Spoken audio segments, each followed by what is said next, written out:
Chapter 31, Pintoc. President Larkin, faculty, staff, and especially you students, it is most kind of you to invite me to speak here at the university. This sort of invitation to someone who is from the church is rare, and I am honored. Not all are so tolerant in these latter days.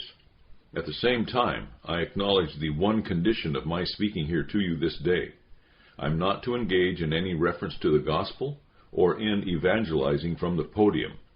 I shall endeavor to abide by this condition. Thus, let us commence. The words that follow are assembled and presented to you under the theme of the second law of thermodynamics in church and state.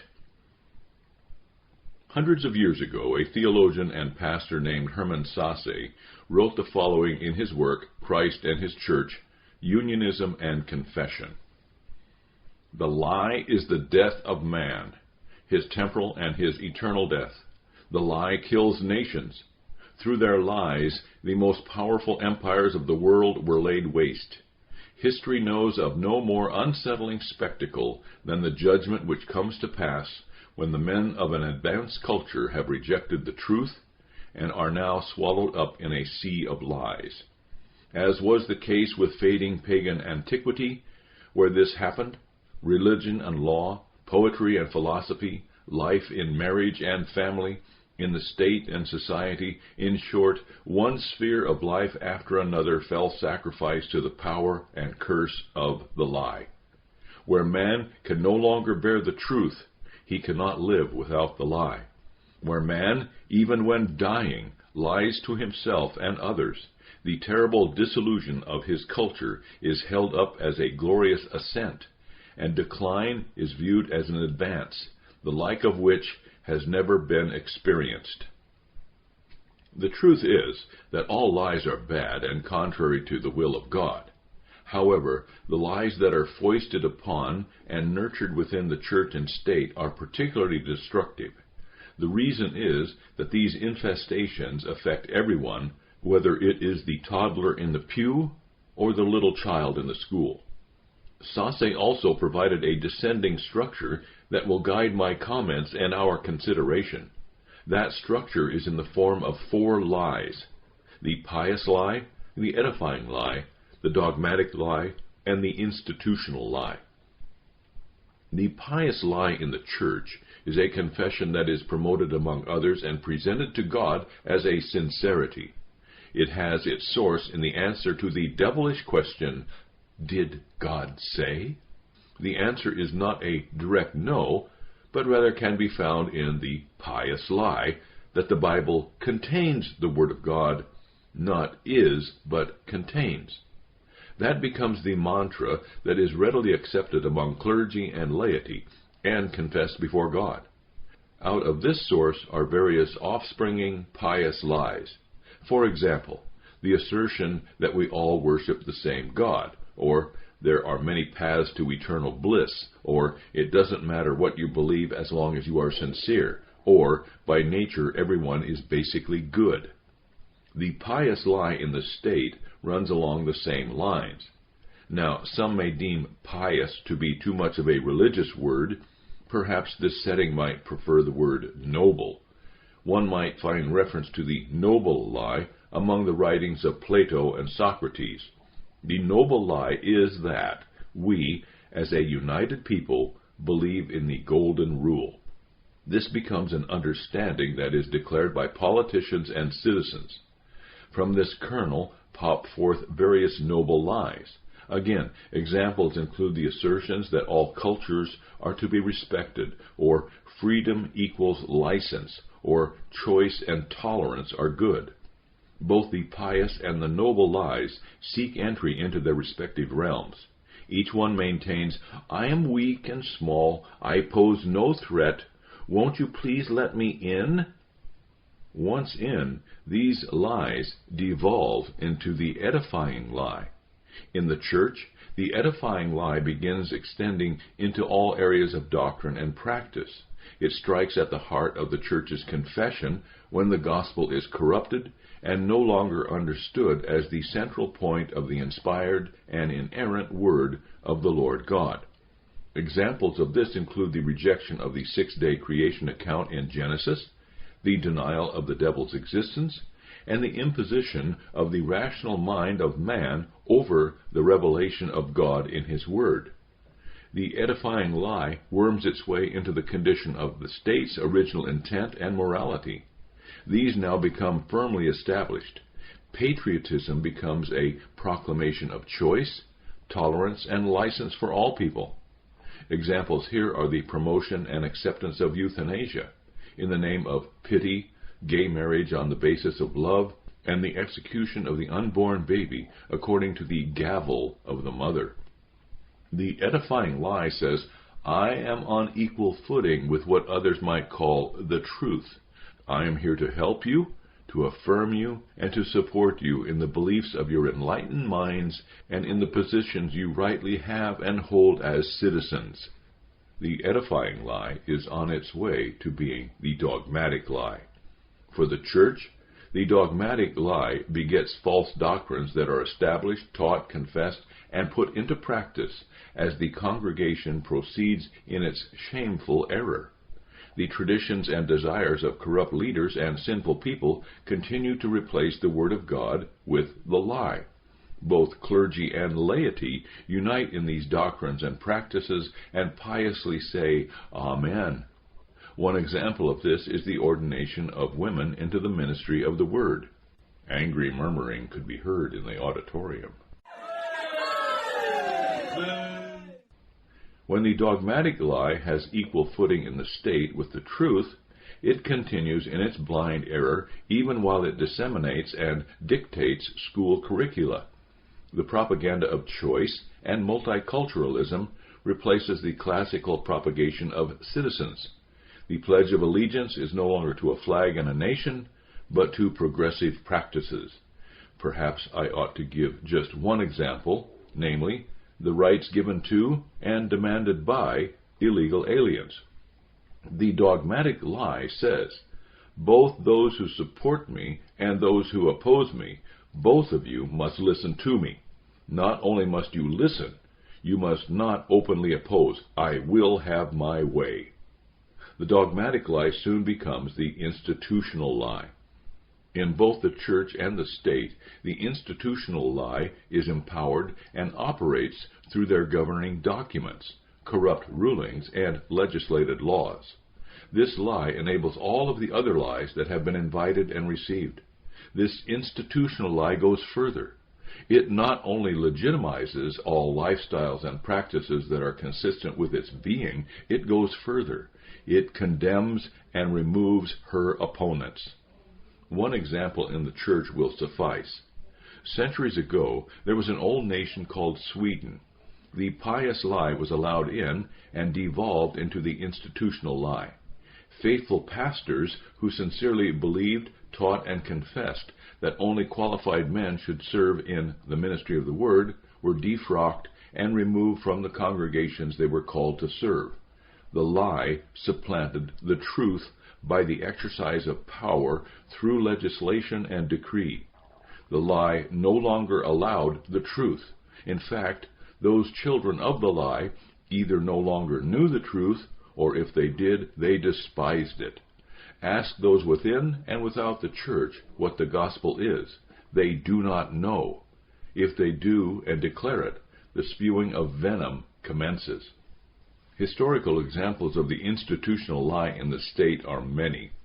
Patriot citizens who are bound to follow their consciences have been run out of business. Why? They have refused to bake cakes or provide flowers for the weddings of same-sex marriages. This happened long ago when the United States was still in existence. The courts ruled against them, and they were forced to comply or close their business.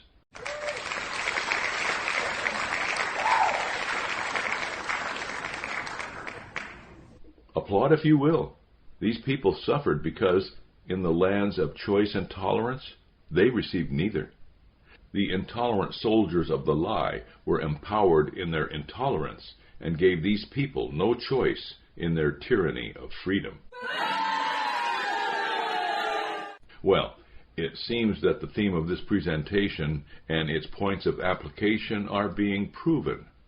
Whenever in history these conditions arise in the church or in the state, the remedy is the same. For the church, it is reformation. For the state, it is return. But each of these is impossible from a human point of view. Why? Because the basis for reformation in the church is the objective Word of God, and that, if you recall, was originally denied in the declaration of the pious lie. The state is no better off. The basis for return is the objective truth, and that also is denied. Now, entropy. It is always increasing. Once again, we behold the second law of thermodynamics in church and state. Perhaps I ought to conclude and attempt to answer a question or two. So let me finish. This summary is in the form of two quotations, one for each the church and the state. For the former, we return to Pastor Sauce and the same work referenced at the beginning. He wrote, "The great heresies die as little as does the devil. They return in ever new forms. How many forms have Arianism and Pelagianism already taken, and accompany the church through the centuries of her history, as great temptations preparing her for the end times? The ancient church knew this, and we will have to learn it once again from her. Thus the foolish and simplistic hope must be given up that the false doctrine, which has been acknowledged in the modern church government as equally legitimate with the pure doctrine, will finally disappear of itself. But where a church has made its pact with false doctrine, and laid down the weapons with which it can and must fight heresy, humanly speaking, there remains only the one last possibility for separating the church from heresy, the separation of the Orthodox Church from an image, which only bears the name church, but in reality has nothing to do with the Church of Christ.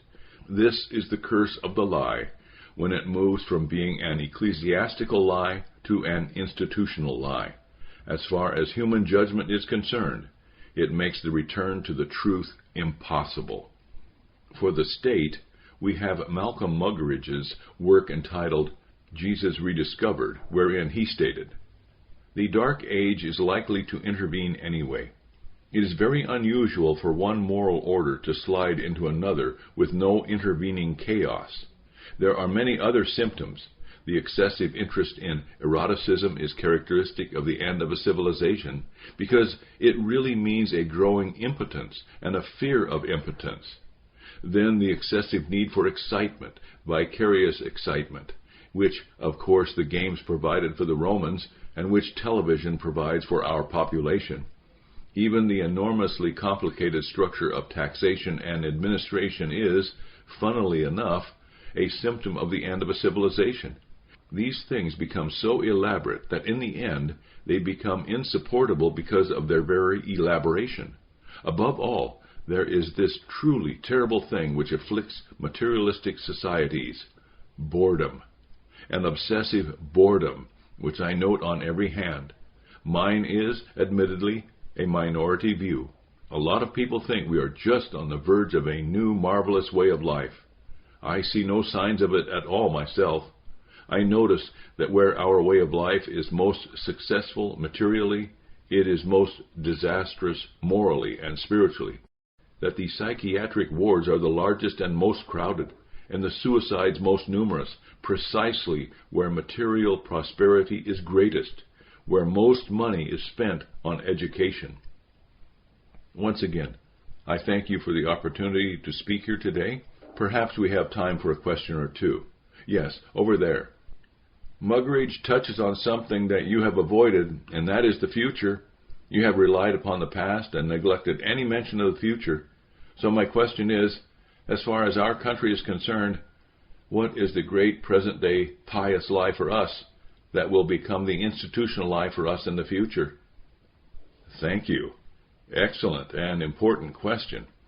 First of all, I have not neglected the present-day situation or its future effect.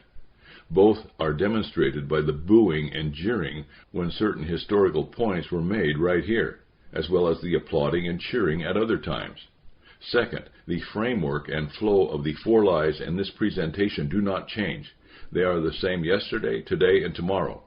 What you are asking is the practical and present time application for us. so perhaps I really should address your question. I do so not from a religious standpoint, but from a secular viewpoint. My answer, and I reiterate that it is my answer. Your opinion may differ, and I respect and honor that you may not agree with my opinion, or that you may have another opinion. My answer is this. The pious lie in our country today is this, that the infiltration and acceptance into our land, communities, and society of the Sandmen and their doctrines is good and beneficial.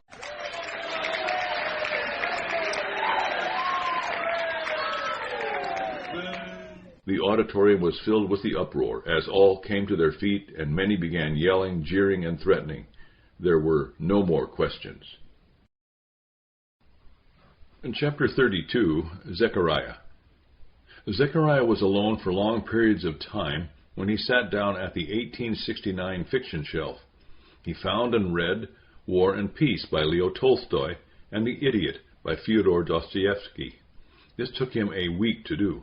Then he pulled down a copy of Victor Hugo's The Man Who Laughs. He saw Plight approach and sat beside him.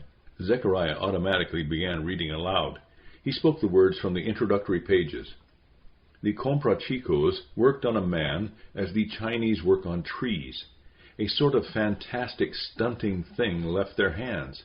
It was ridiculous and wonderful. They could touch up a little being with such skill that its father could not have recognized it. Sometimes they left the spine straight and remade the face. Children destined for tumblers had their joints dislocated in a masterly manner. Thus gymnasts were made. Zechariah stopped. He was embarrassed and didn't know whether to continue or not. Plight said, "Pite, you?"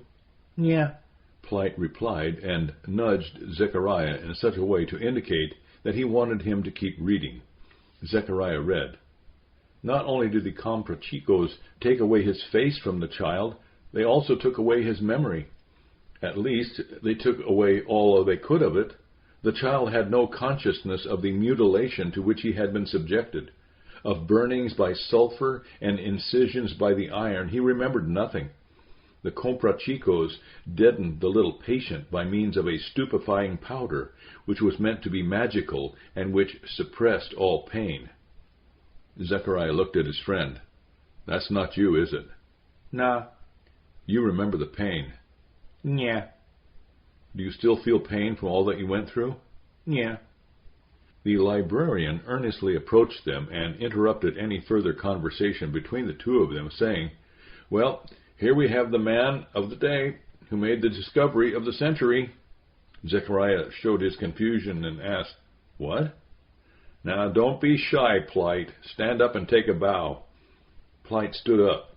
Because of his unnatural shape, Plight either bowed or he didn't bow. What did Plight do? The librarian answered, "Well, this man, the lady's acolyte, spent some time exploring the dark tunnels. No one has gone into them for 100 decades. Plight did, and the legend of the North Tower is no longer a fictional myth. It exists. He located the North Tower. Plight then returned and guided an exploration party to the place. The tower is filled with sand, but it is being cleaned out. Workmen from the party are beginning the long process of sand removal and recovery of the tower and its contents." Zechariah looked at Plight with admiration and said, "That is wonderful news. Well done. I remember hearing stories about the North Tower, but they were always told and heard in the way that one speaks and a child hears in a fairy tale. How much of the old story is true? Obviously it exists." The librarian responded, "Well, yes, it does exist. Plight found the bottom of the stairway, but sand was blocking the steps upward. As to the old account, the North Tower is said to have been at the edge of the southwestern edge of the dune. As the years went by, the dune began to inundate it, just as we are experiencing in our city. That finally happened, and the North Tower was evidently consumed by the dune. The more time that passed, the greater the lengths of tunnels were built, and the greater the North Tower receded into the memory of the people. The last living survivor who recalled being in the tower died centuries ago. Generations came and went as well. The fact became part of an unknown place, and the stories began. Evidently they had embellishments added to the point where everyone believed it was all fictional. It was a bit like the accounts of the Fountain of Youth and the Garden of Eden. Zechariah interrupted. Except one of those is fictional and the other is a real place. Except there are many who maintain that both of them are fictional myths told to children at night in bed and to old people at the end on their deathbeds. Zechariah replied, Understood, but the desires of men do not change the reality of creation. The discovery of the North Tower proves that. But now, what do we hope to discover in the restoration of the tower? The librarian continued. First, this is being somewhat treated as an archaeological dig, although a quick one. The work is primarily that of removing sand from the bottom of the tower to the top. Thus, it is dangerous and dirty.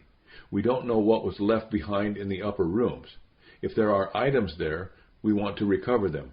The condition of the stairways is unknown. That increases the danger for the workmen.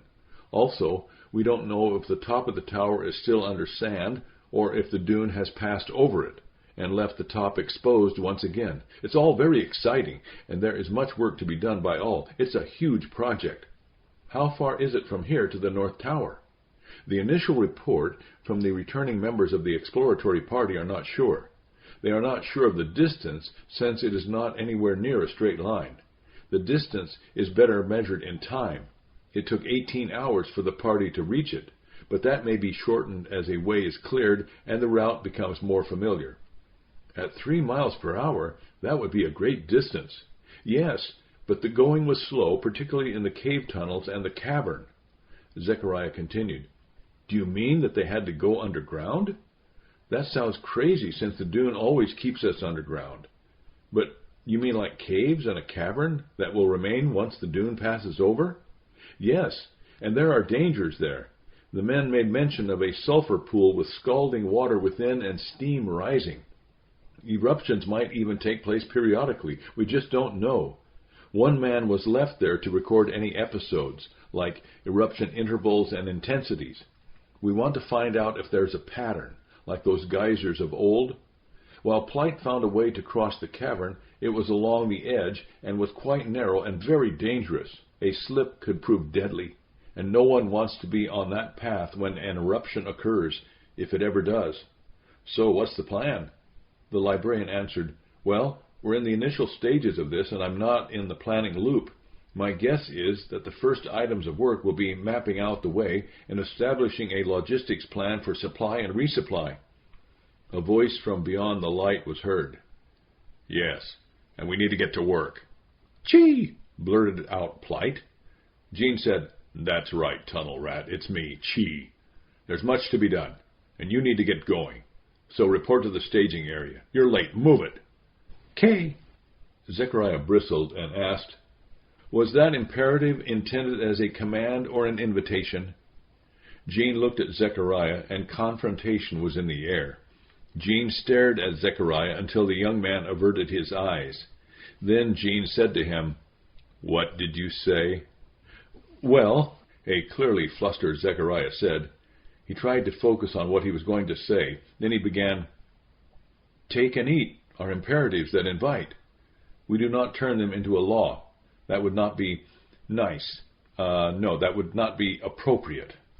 After a long, awkward moment, the warrior said with precise articulation, Nice? I don't do nice very well. In fact, I don't do nice at all. So do you have a point? Or are you making a magnanimous gesture by interceding for the Tunnel Rat? So please, what's your point again? Zechariah answered, I just wanted to know if you were ordering Plight or inviting him to report to the staging area. Jean said sternly, I'm a man of orders. I get orders and I give orders. It was an order. It was not an invitation. If it were an invitation, it would have been accompanied by a pretty card with a pink bow. Now, I'm going to say something to you. As I do, you determine whether it is an invitation or a command. Here it is. Get out of my way. Clearly rattled, Zechariah quickly moved to the side. He started to say something, but stopped at the last instant. Everyone waited for him to continue speaking, but he didn't. "You see," said Jean, "you easily understood an order. It's not difficult, is it? Plight, follow me and report to the staging area." "'Kay." After Jean and Plight left and were out of sight, Zechariah said, "Jerk." The librarian spoke. "Is that what you were going to say when you stopped abruptly?" "No." "Look, Zechariah, Jean is one of the finest and most loyal warriors in the land. He has a great deal of responsibility, and there's no better person for the job that he's been assigned and is doing. He's an inspiration to many. I think you just haven't started on the right foot with him." "Actually," Zechariah responded, "what got me the most was the way he deals with Plight. He treats him like trash, ordering him around without any consideration." "Consideration of what?" "Of Plight's physical limitations." Stop and think about it. Plight has limitations, as we all do. But from Plight's perspective, you and I have physical problems too. It's just that they are different. We're not able to travel through the tunnels and rooms like Plight. His speed is outstanding. In a race from here to the tunnel entrance, Jean would not get a third of the way to the finish line before Plight would be sitting in the moonlight. Put a 30-pound load on each of them, and not one of us, Jean included, would get a fifth of the way. You're sensitive to the treatment that he gets from Jean, but it's really no greater or no lesser than the treatment anyone else receives from him, yourself included. It's just different." "Understood," the young man said thoughtfully. "Clearly you notice the difference with Plight. But look, I'm going against my initial reaction, and do as you say." With a certain smile, the librarian said, "Zechariah, that was an invitation, not an order." They both chuckled. Then the librarian asked, "What, by the way, were you going to say when Jean said for you to get out of his way?" Zechariah cast his eyes down and grinned.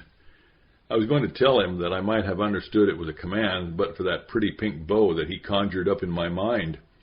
The librarian barely contained a hearty laugh, even as his shoulders shook.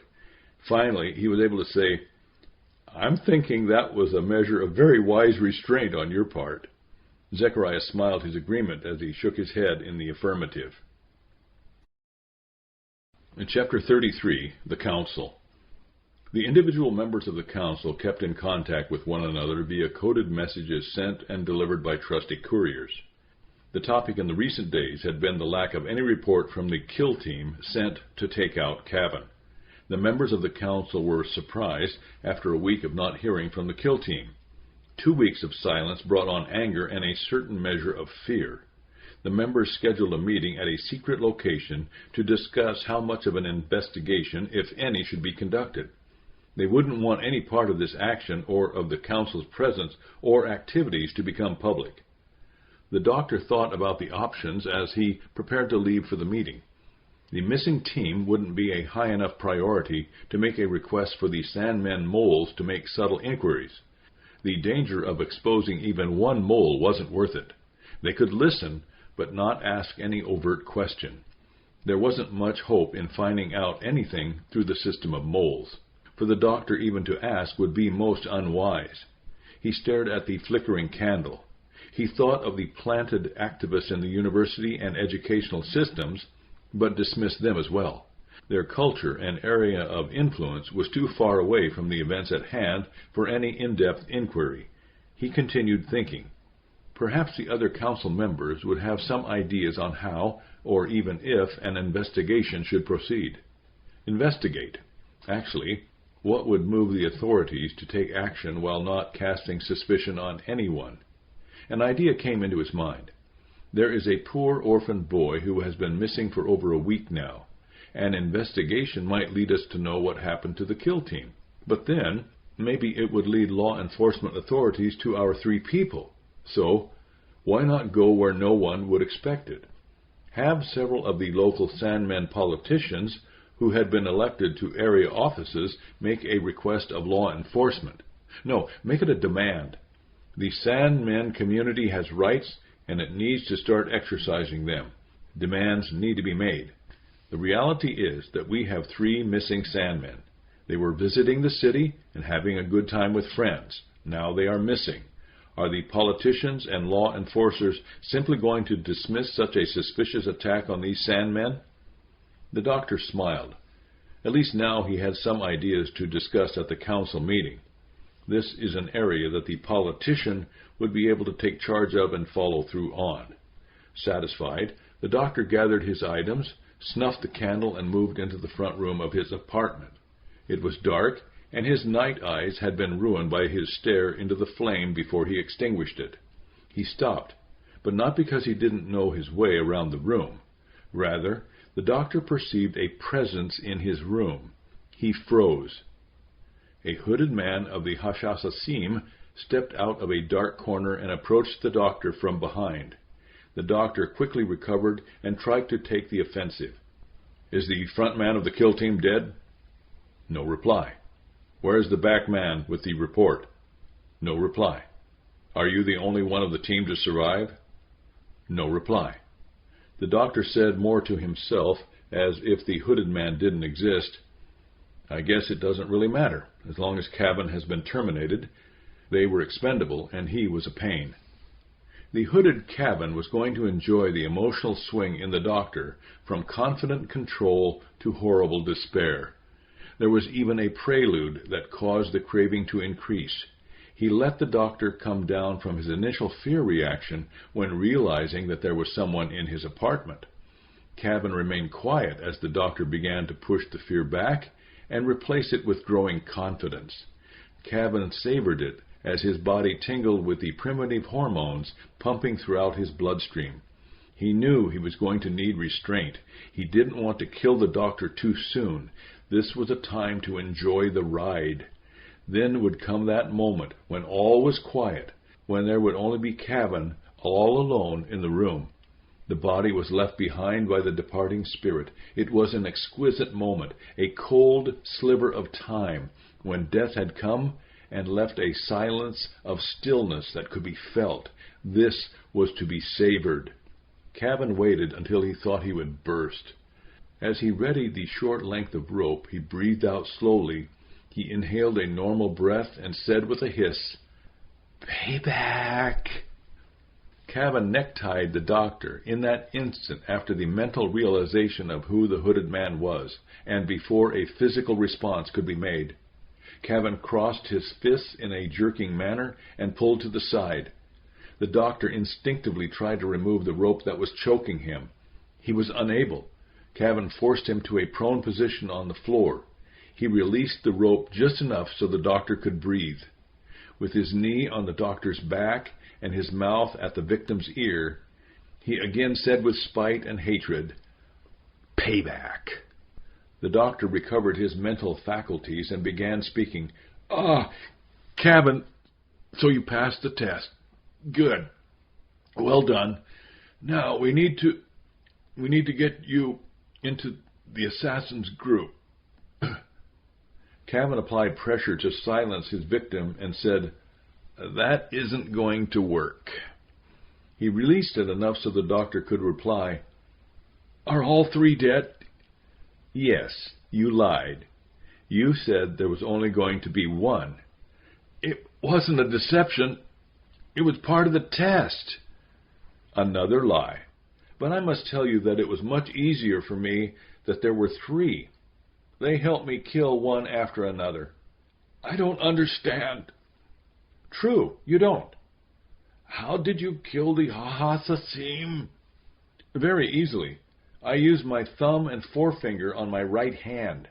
My left hand was busy with the food I was eating at the time. After taking a drink of water, I pinched the life out of him. I continued until he quit twitching. It was easy. Now it's time for you." The doctor squirmed, but it was futile. He tried to speak, but there was only a gurgle, which didn't last. Cavin twisted his hold on the ends of the rope and held them in one hand. With the other hand, he reached around and pinched the carotid arteries. Then there was an instant of disorientation, and then there was darkness. Chapter 34, Pintoc. Periodically, posters making fun of or even mocking the Sandmen religion were found in various neighborhoods. This greatly irritated the followers of that religion who were in the city, including not only those who were citizens, but who were visitors, and especially those who were spies and moles. In earlier years, the cries of their opposition were strong, but scattered, since there were few people of Sandman persuasion in the city. As that changed, and the population of the Sandmen increased, their voices became louder, and this led to protests, demonstrations, and rioting. The satirical posters became more prevalent and evolved into cartoon strips with individual pictures of the panels posted on successive days. The angry reaction moved from the local communities and into the university. Student activists and non-student rabble-rousers called for the removal of all posters and demanded that those who were doing this be arrested by the law enforcement officers and held responsible by the legal authorities. Justice was demanded. This movement was aided by the non-Sandmen academics who were of a progressive and socialist persuasion. Some were anarchists, evolutionists, or nihilists in macro-academic theory, but not in personal practice. Compiler's note: we are reminded of G.K. Chesterton's 1912 work, Man Alive, and ask the hearer's patience in the extended quotation that follows. In it, the protagonist, Innocent Smith, is in a university classroom and has taken the philosopher's way of thinking quite seriously, albeit with no small amount of sarcasm, mocking, and satire. It should also be noted that a mere century later, the activity described here would neither be funny nor entertaining in the least. "Oh, hang the world," said sullen Smith, letting his fist fall on the table in idle despair. "Let's give it a bad name first," said the professor calmly, "and then hang it. A puppy with hydrophobia would probably struggle for life while we killed it, but if we were kind, we should kill it. So an omniscient God would put us out of our pain. He would strike us dead." "Why doesn't he strike us dead?" asked the undergraduate abstractly, plunging his hands into his pockets. "He is dead himself," said the philosopher. "That is where he is really enviable." "To anyone who thinks," proceeded Eames, "the pleasures of life, trivial and soon tasteless, are bribes to bring us into a torture chamber. We all see that for any thinking man, mere extinction is the— What are you doing? Are you mad? Put that thing down." Dr. Eames had turned his tired but still talkative head over his shoulder and had found himself looking into a small, round, black hole, rimmed by a six-sided circlet of steel, with a sort of spike standing up on the top. It fixed him like an iron eye. Through these eternal instants, during which the reason is stunned, he did not even know what it was. Then he saw behind it the chambered barrel and cocked hammer of a revolver, and behind that the flushed and rather heavy face of Smith, apparently quite unchanged, or even more mild than before. "I'll help you out of your hole, old man," said Smith with rough tenderness. "I'll put the puppy out of his pain." Emerson Ames retreated towards the window. "Do you mean to kill me?" he cried. "It's not a thing I'd do for everyone," said Smith with emotion, "but you and I seem to have got so intimate tonight, somehow. I know all your troubles now, and the only cure, old chap—" "Put that thing down!" shouted the warden. "It'll soon be over, you know," said Smith with the air of a sympathetic dentist. And as the warden made a run for the window and balcony, his benefactor followed him with a quick step and a compassionate expression. "Help!" cried the warden of Breakspear College. "Help!" "The puppy struggles," said the undergraduate with an eye of pity. "The poor little puppy struggles. How fortunate it is that I am wiser and kinder than he." And he sighted his weapon so as exactly to cover the upper part of Ames's bald head. "Smith," said the philosopher with a sudden change to a sort of ghastly lucidity, "I shall go mad." "And so look at things from the right angle," observed Smith, sighing gently. But madness is only a palliative at best, a drug. The only cure is an operation that is always successful, death." The professor pleaded for his life, and Smith said critically, "Before you break your neck, or I blow out your brains, or let you back into this room, on which complex points I am undecided. I want the metaphysical point cleared up. Do I understand that you want to get back to life?" "I'd give anything to get back," replied the unhappy professor. "Give anything?" cried Smith. "Then blast your impudence. Give us a song." "What do you mean?" demanded the exasperated Ames. "What song?" "A hymn, I think, would be most appropriate," answered the other gravely. "I'll let you off if you repeat after me the words: 'I thank the goodness and the grace that on my birth have smiled, and perched me on this curious place, a happy English child.'" "You are now engaged in public worship," remarked Smith severely, "and before I have done with you, you shall thank God for the very ducks on the pond." The celebrated pessimist half articulately expressed his perfect readiness to thank God for the ducks on the pond. "You can't say fairer than that," admitted the young man. "And now I'll just tell you this to wind up with. If you really were what you profess to be, I don't see that it would matter to snail or seraph if you broke your impious stiff neck and dashed out all your driveling devil-worshipping brains. But, in strict biographical fact, you are a very fine fellow, addicted to talking putrid nonsense, and I love you like a brother. I shall, therefore, fire off all my cartridges round your head so as not to hit you. I am a good shot, you may be glad to hear. And then we will go in and have some breakfast." Pintoc was invited to sit on a panel of 3 at the university to discuss before the student body whether or not the satirical posters and mocking cartoons fell outside the pale of free speech. The moderator also placed before the panel whether freedom of speech trumped freedom of religion, or vice versa.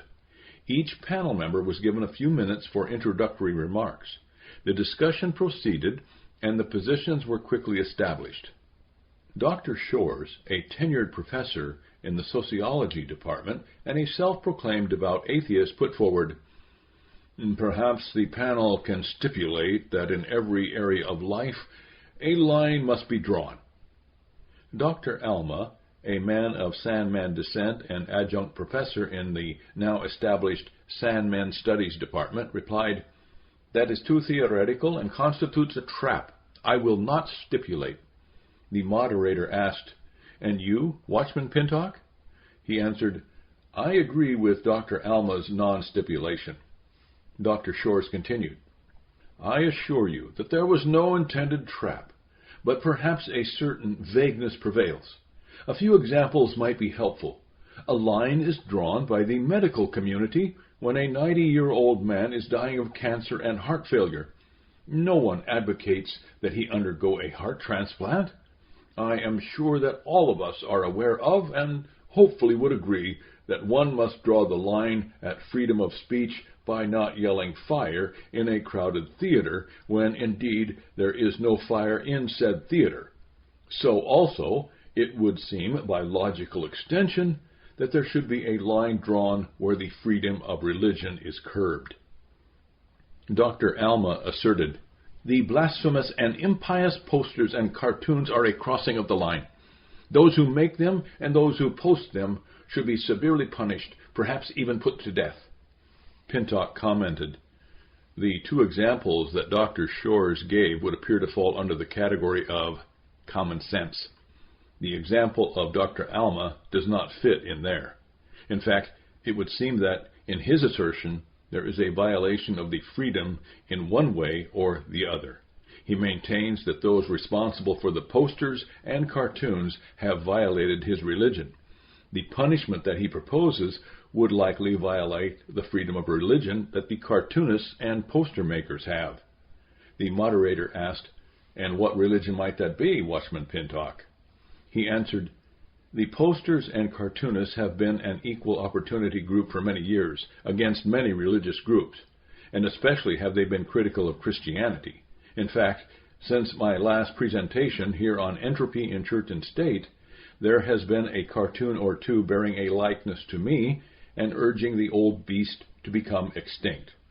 The moderator interrupted. "Please, Watchman Pintoc, answer the question." He said, "To punish the posters and cartoonists would violate their apparent religion, namely the atheists, those holding to the doctrines and dogmas of the atheistic faith. After some laughter and a few boos, Dr. Shores spoke.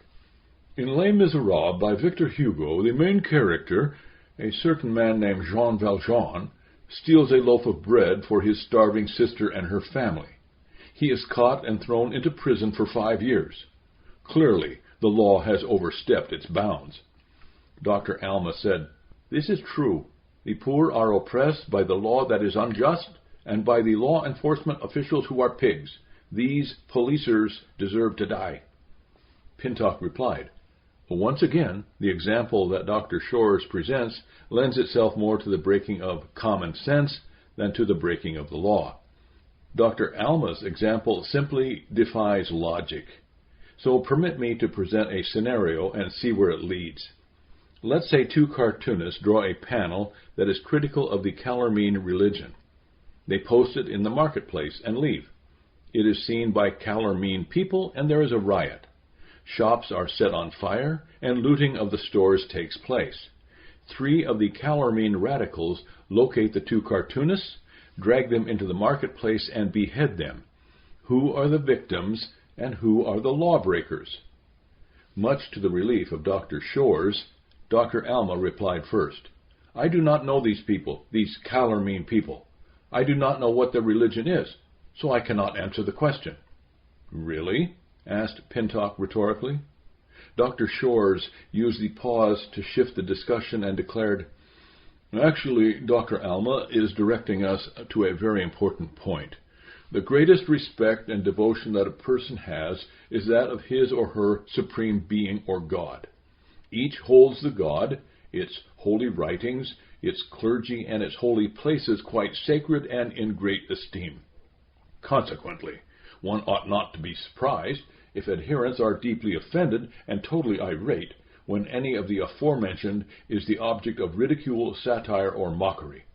And although there are separate religions and different names for God, the reactions when any disrespect occurs are completely natural. Therefore, applying and following the golden rule, as it pertains to God here and there, is just good form.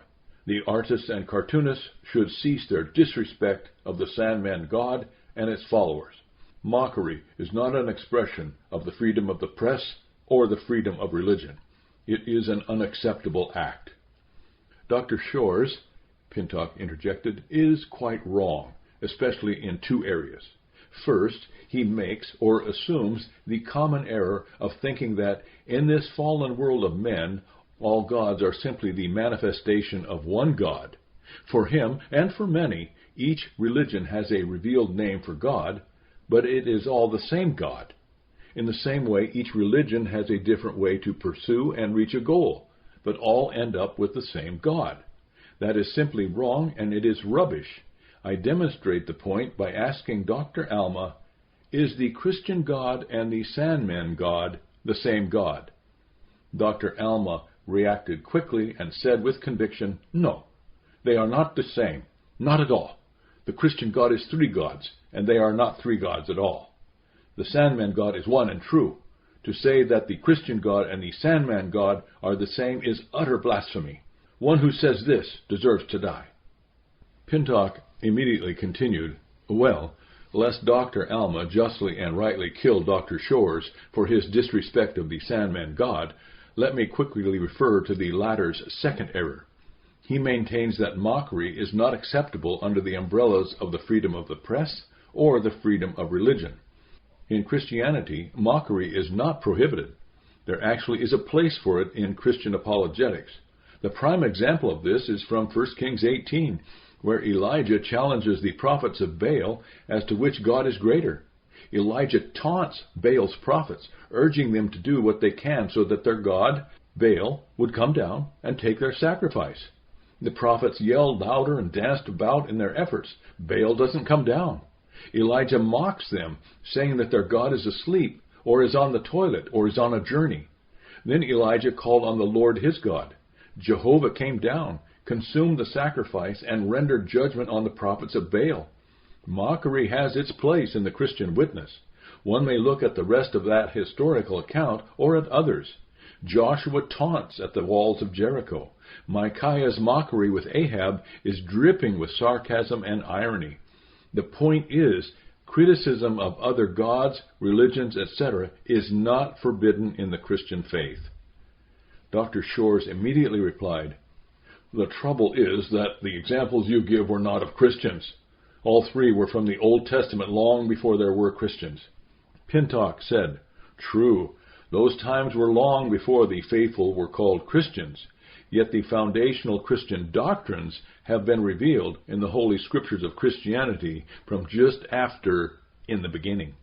Since Christianity began in the Garden of Eden, it would not be wrong to state that Adam, Eve, Joshua, Elijah, Micaiah were all Christians." Dr. Alma asked in a confrontational tone, "Nay, do you say that Abraham and Ishmael and Jacob and the tribes were Jews or Christians?" Dr. Shores became indignant and interjected himself, "So, Watchman Pintoc, I suppose you are ignoring the obvious historical fact of the Jews and the chronology of history."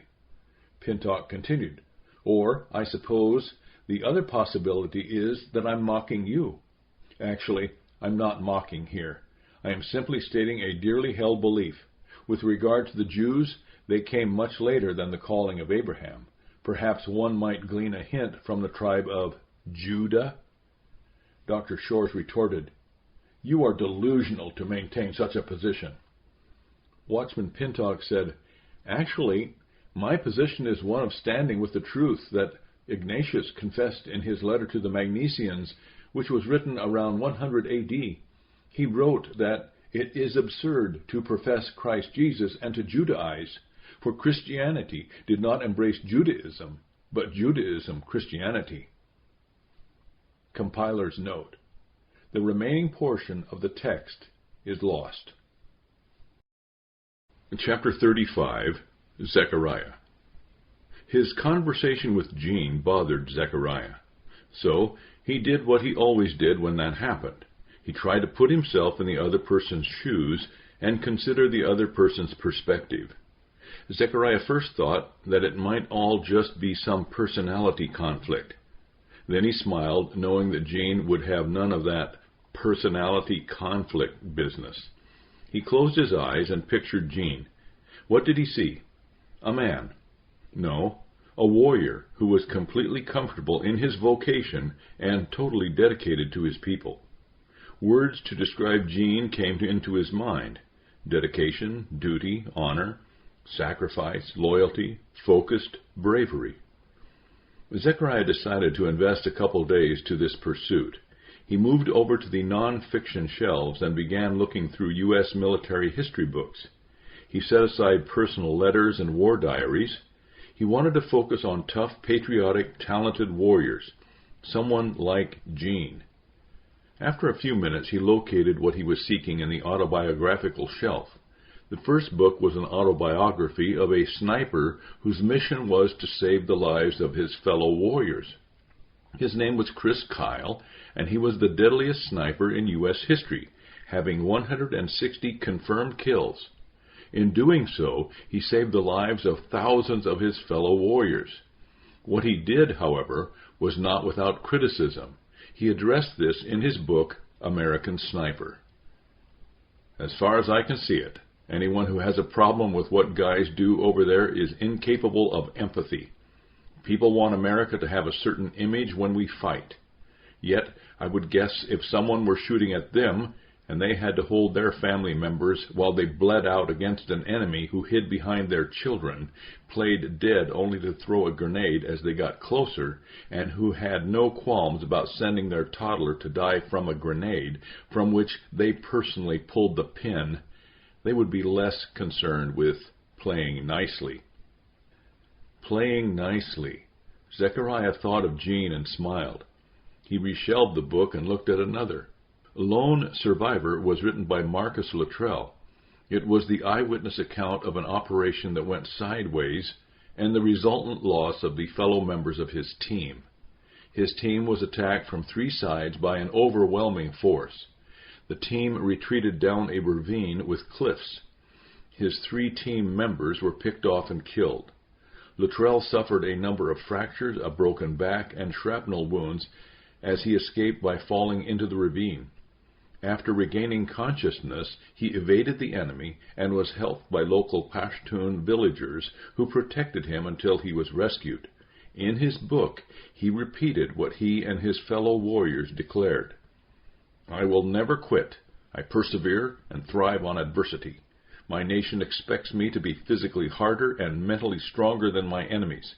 If knocked down, I will get back up every time. I will draw on every remaining ounce of strength to protect my teammates and to accomplish our mission. I am never out of the fight." The third book he read was The Trident. It was written by Jason Redman, who had been tasked with leading an assault force to capture an enemy high-value target. His team came under withering fire, and Redman was severely wounded, being shot twice in the arm, once in the face, and receiving multiple rounds to his helmet, body armor, and other gear. He and his men fought throughout the night until they could be evacuated. Redman had multiple wounds, and they were severe. These wounds would require facial, nasal, eye, and elbow reconstruction. This involved 37 surgeries. While recovering at Bethesda Naval Medical Center, he posted a bright orange sign on his hospital door. It was directed to anyone who was going to enter his hospital room, and it read, "Attention to all who enter here. If you are coming into this room with sorrow or to feel sorry for my wounds, go elsewhere. The wounds I received, I got in a job I love, doing it for people I love, supporting the freedom of a country I deeply love. I am incredibly tough and will make a full recovery. What is full? That is the absolute utmost physically my body has the ability to recover. Then I will push that about 20% further through sheer mental tenacity. This room you are about to enter is a room of fun, optimism, and intense, rapid regrowth. If you are not prepared for that, go elsewhere." From the management. Zechariah closed his eyes and prayed for Jean and the other members of his people's military, but especially for Jean. Then he thought about the application of such dedication, commitment, zeal, and fortitude to other areas of life. Could he be getting ready to do what might require such a forging ahead in the midst of danger? One could summon a measure of it, but it never seemed as if one could sustain it, nor did it seem necessary for many people. A farmer out there battling thorns and birds? A nurse? Not much danger, at least where one was constantly aware of it. Perhaps this was because the military was an especially precarious vocation. A warrior knew that he could face a deadly situation at any moment. Thus he prepared every day and many nights so that the enemy would pay the price instead of him or his people. Zechariah looked up and saw the librarian approaching. He had a silly thought. He imagined the librarian as the fearless, take-no-prisoners defender of books. "You seem amused," noted the librarian. "Just a thought run rampant." "Okay, well, just a couple things. Watchman Thomas wanted everyone to know that there will be a funeral in the meeting room in less than 2 hours. A workman carrying supplies to the north tower slipped and fell into the thermal pool in the cavern." "Oh, no," replied a repentant Zechariah, for he felt guilty for his musing at such a time as this. That must have been horrible for him, and for those nearby. A couple of other workmen were able to grab him after a minute or so, but they received scalding burns to their hands. They are now being treated. The poor man who fell in died a few minutes after being hauled out of the pool. It was an awful death. "Thank you for letting me know. I want to be there, and I'll be leaving shortly." The librarian continued, "Also, there's this. It is a note addressed to you and bearing the seal of the lady." "What is it?" "I was directed to give it to you and make sure that you opened it." Zechariah opened the note and broke the seal in doing so. The librarian, having fulfilled his mission, turned and began walking away. Zechariah read the note and was confused. "Wait," he called out to the librarian. "I don't know what this means. Can you help me?" The librarian asked, "You don't understand what it says?" "I know what it says. I'm just not sure what it means or exactly what I'm supposed to do." He handed the note to the librarian, who took it, but did not look at it. He said, "Is this something that I need to read or to know about?" "It's something I need to know about, and I'm asking you to help me. There doesn't seem to be anything in the note that is confidential." The librarian read the note. After doing so, he kept his head lowered in thought. Then he looked at Zechariah and said, "This is most unusual. This has only happened once before, with Ellie. Zechariah, your presence is requested at a gathering of the table." The young man said, "That's what it says. I need to know what it means." "Let's walk together to the service, and I'll tell you what I know.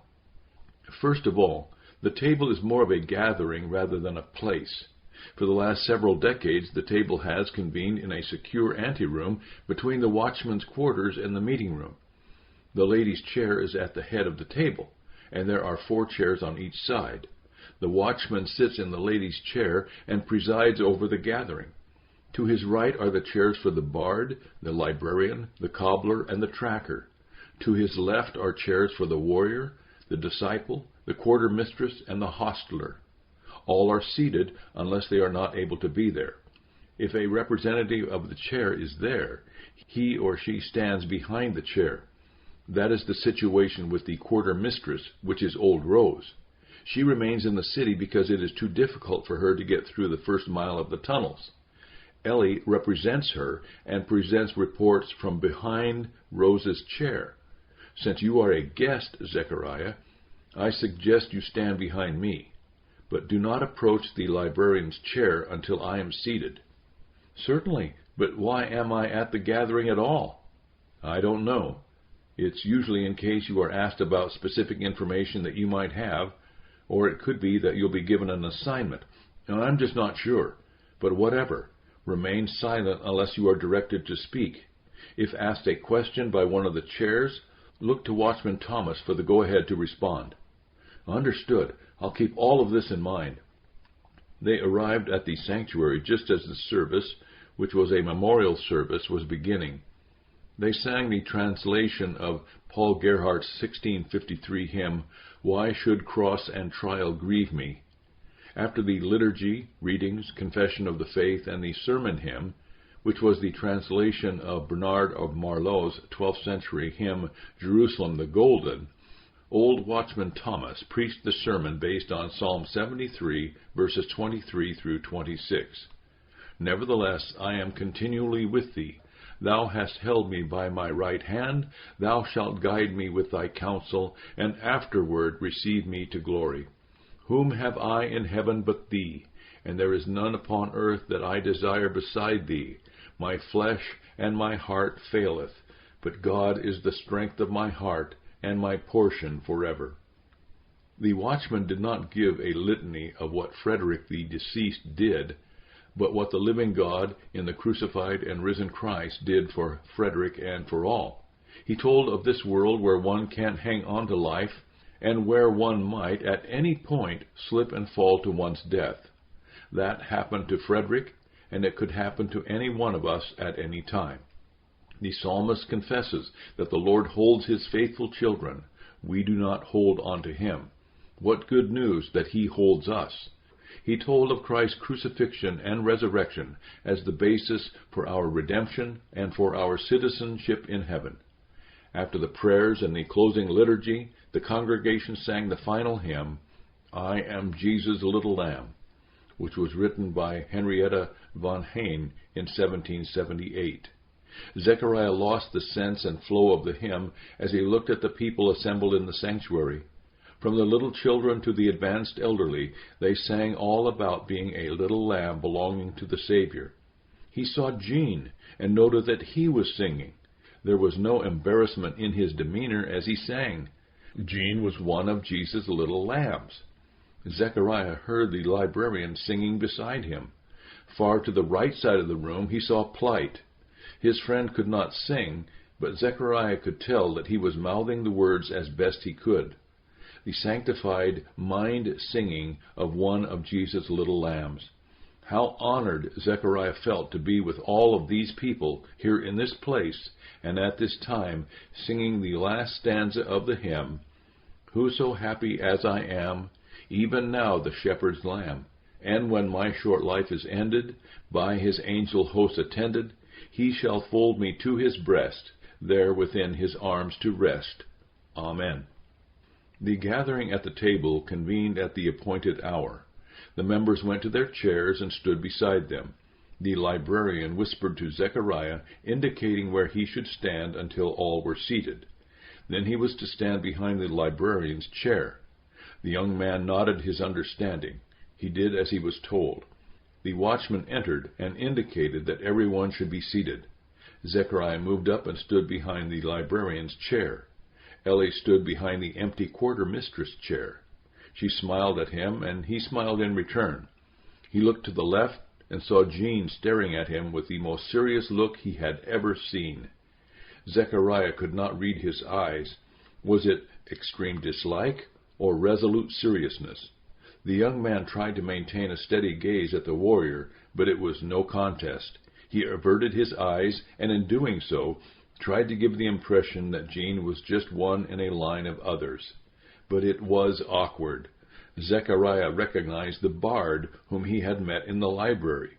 He had seen the tracker, but had not had the opportunity to speak with him. Watchman Thomas and Ellie, of course, he knew. The others were faces he had seen. However, he did not know of their places at the table. The disciple was taking notes, and Zechariah assumed that he was the recording secretary. The watchman began with a scripture reading and prayer. Then he spoke. "Zechariah, please come here and stand behind my chair." There was a collective audible gasp from everyone except Jean. The warrior made no sound, and one could not discern any movement from him. However, as Zechariah looked at him, he saw that his stare had changed ever so slightly. Was it intense disbelief? No. Perhaps focused amazement? Not really. It was more of an, "Okay, so how far does this go, and what are the consequences for us?" look. Zechariah did as he was told, and stood behind the old man's chair. The watchman continued. "Reports are requested from certain chairs. Let's begin with the cobbler." "Yes," replied the cobbler, and gave his report. "Despite the tragic death of one of our most faithful and productive people, the work of reclamation of the North Tower continues. It is the highest priority we have, and it is proceeding fairly well. The stairway is intact and only needs a small amount of reinforcing. There are 4 stories to the North Tower, compared to 3 in the South Tower in the city. We'll know more about the ground floor door once we take a look out the top floor balcony. As it is right now, the windows on the first 3 floors remain covered. There is perhaps a week before a more stellar report can be given to you." Zechariah wondered why the cobbler was in charge of the restoration of the North Tower. He made a mental note to ask the librarian about this. The watchman said, "Fine. Thank you. We await your next report with great anticipation. Now, let's hear from the tracker." "The mapping of the new section is proceeding nicely, and that is in large part due to Plight being able to help us. As far as the rest of the tunnels are concerned, the secret entrance remains hidden. We always have people posted who watch for any suspicious activity. The main entrance continues to be used for the night deliveries of foodstuffs, materials, and armory supplies." "Hostler?" "Yes, Watchman Thomas. Following the tragic death of Frederick, we're designing a guardrail around the perimeter wall of the cavern where the thermal pool is. We want it to be on the wall and grasped with one hand at all times. Loads may have to be smaller, but so be it." The warrior interjected. "If I may request something at this time?" "Certainly," said Watchman Thomas. Jean continued. "The design and construction of the secure line should be so it can be completely removed in the matter of 2 or 3 minutes. That thermal pool might well end up being our last line of defense if the tunnels are breached by the enemy.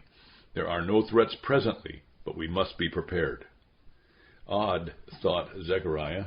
He wondered if the North Tower might become a refuge in the case of an invasion into the city and the tunnels. The hostler indicated that he would work with the warrior in the line's design and construction.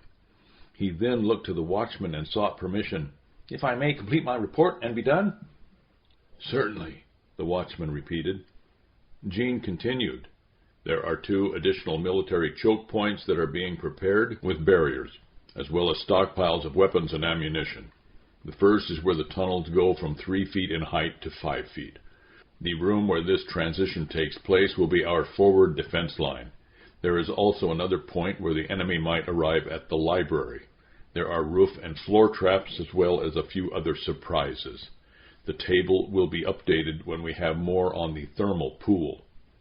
"Fine. Ellie, please give us the quartermistress report."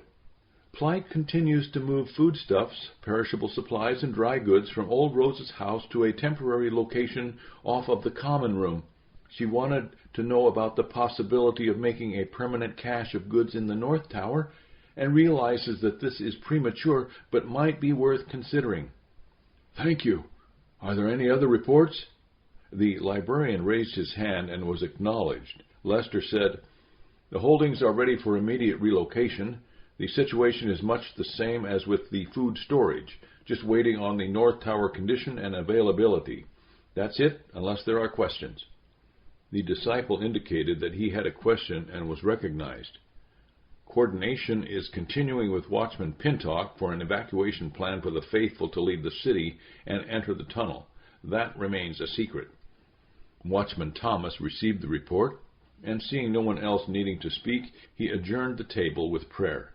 As the others were rising from their chairs, and as Zechariah moved from behind the watchman's chair and toward the entry door, the old man said, "Zechariah, welcome to our little communion here. May I have a few moments with you?"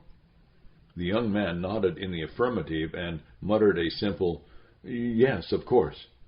Although no one else said anything about this, each one wondered at what this might mean or lead to. Jean hesitated, and without a hint of approval or mercy, or whatever his stare might entail, he watched Zechariah until there were only 3 left in the room. Then the warrior left. Chapter 36. Cavin. The first awareness Cavin had following the vicious blow to the back of his skull was a piercing headache. It knifed through the silence and darkness. He moaned as he attempted to roll onto his back. The pain in his head prevented him from doing so. As he became more aware of himself, he felt the cold floor on his chest and the ringing in one ear. He wondered if that ear was his working one, or the one that was no longer working. Cavin grimaced as the various aches were waiting to register in his mind. Out of one ear he heard a voice. "Sit him up and prop him in the corner." It was the doctor who gave the order. A hooded man roughly hauled Cavin to his feet. He forced him to the spot, jerked him around, and slammed him into the corner of the room. Cavin's head struck the wall. He blacked out momentarily as he slid to a sitting position. The doctor continued, "You made 2 mistakes. The first was the 3-man killing team. Your mistake was not in killing them, but of telling me that you did so. We don't know where they are, but we presume they are dead, and that you told me the truth about doing it. Very stupid on your part. But you spoke of it, and now you have a serious foe here." He nodded his head in the direction of the hooded man. "Tell Cavin who you are." "Ha ha ha, see," came the tongueless reply. "That's right. His name is Manta, and he's a member of the Hashasasim. You killed his brother. Not his brother in terms of a sibling, but a brother of the hood. Manta means to avenge him. It is only my word that is restraining him at this very moment. You seem a trifle senseless. Do you understand what I am saying to you?" Cavin nodded his head in the affirmative and winced in pain. "Good. Your second mistake had to do with what you have termed payback. The error was not that you have a revenging spirit and a focused hatred that is bursting at the seams in handing out the payback. In that sense, you are no different than Manta. Rather, your blunder was that you lost track of what was taking place around you. You neither heard, nor saw, nor sensed Manta get into your space when you had me by the neck. Consequently, you were taken down. And now, Manta wants to take you out. Look at him. He is completely focused on you. But also, at the same time, he is aware of everyone here and everything taking place in the immediate area, the fly flitting about this room, the bird singing outside, the rest of the council sitting in the other room. So, Cavin, do you understand your mistake? Yes, admitted Cavin. Then he added, what is it that you want me to do? The other members of the council stepped into the room, and the doctor replied, what makes you think that we want you to do anything at all? Cavin became belligerent and mockingly replied, well, O wise one, you haven't executed me. If you were going to kill me, you wouldn't be giving me a lecture about flies, birds, and rats in the room. Manta gave a low growl like a dog. The recruiter said, in addition to the other items on the list, he'll need a lesson or two in comportment, refinement, and respect. Indeed, said the doctor, and continued, Cavin, you're going to be given a choice. You like having a choice, right? It depends. True, but let me help you in making a decision, which must be made in the next 30 seconds. Your first choice is to be killed by Manta in the next 25 seconds. He won't need that long, but he'd enjoy playing with you. Manta wants you to choose this first choice. Your other choice is to enter into the service of a group that seeks the overthrow of the land and the capture of all the northern cities and territories, including the one where you were born. Not much of a choice, Cavin said sarcastically. The general said in a threatening voice, 15 seconds. Cavin asked, what do I have to do if I choose the second? What you're told. The general announced, 10 seconds. I still have 5 seconds, right? The doctor said, correct. Cavin said, I choose, let's see, the second choice. The doctor replied, an understandable choice, but you'll be the judge as to whether or not it was the smartest one. Stand up. Cavin did as ordered and was amazed at what he was told.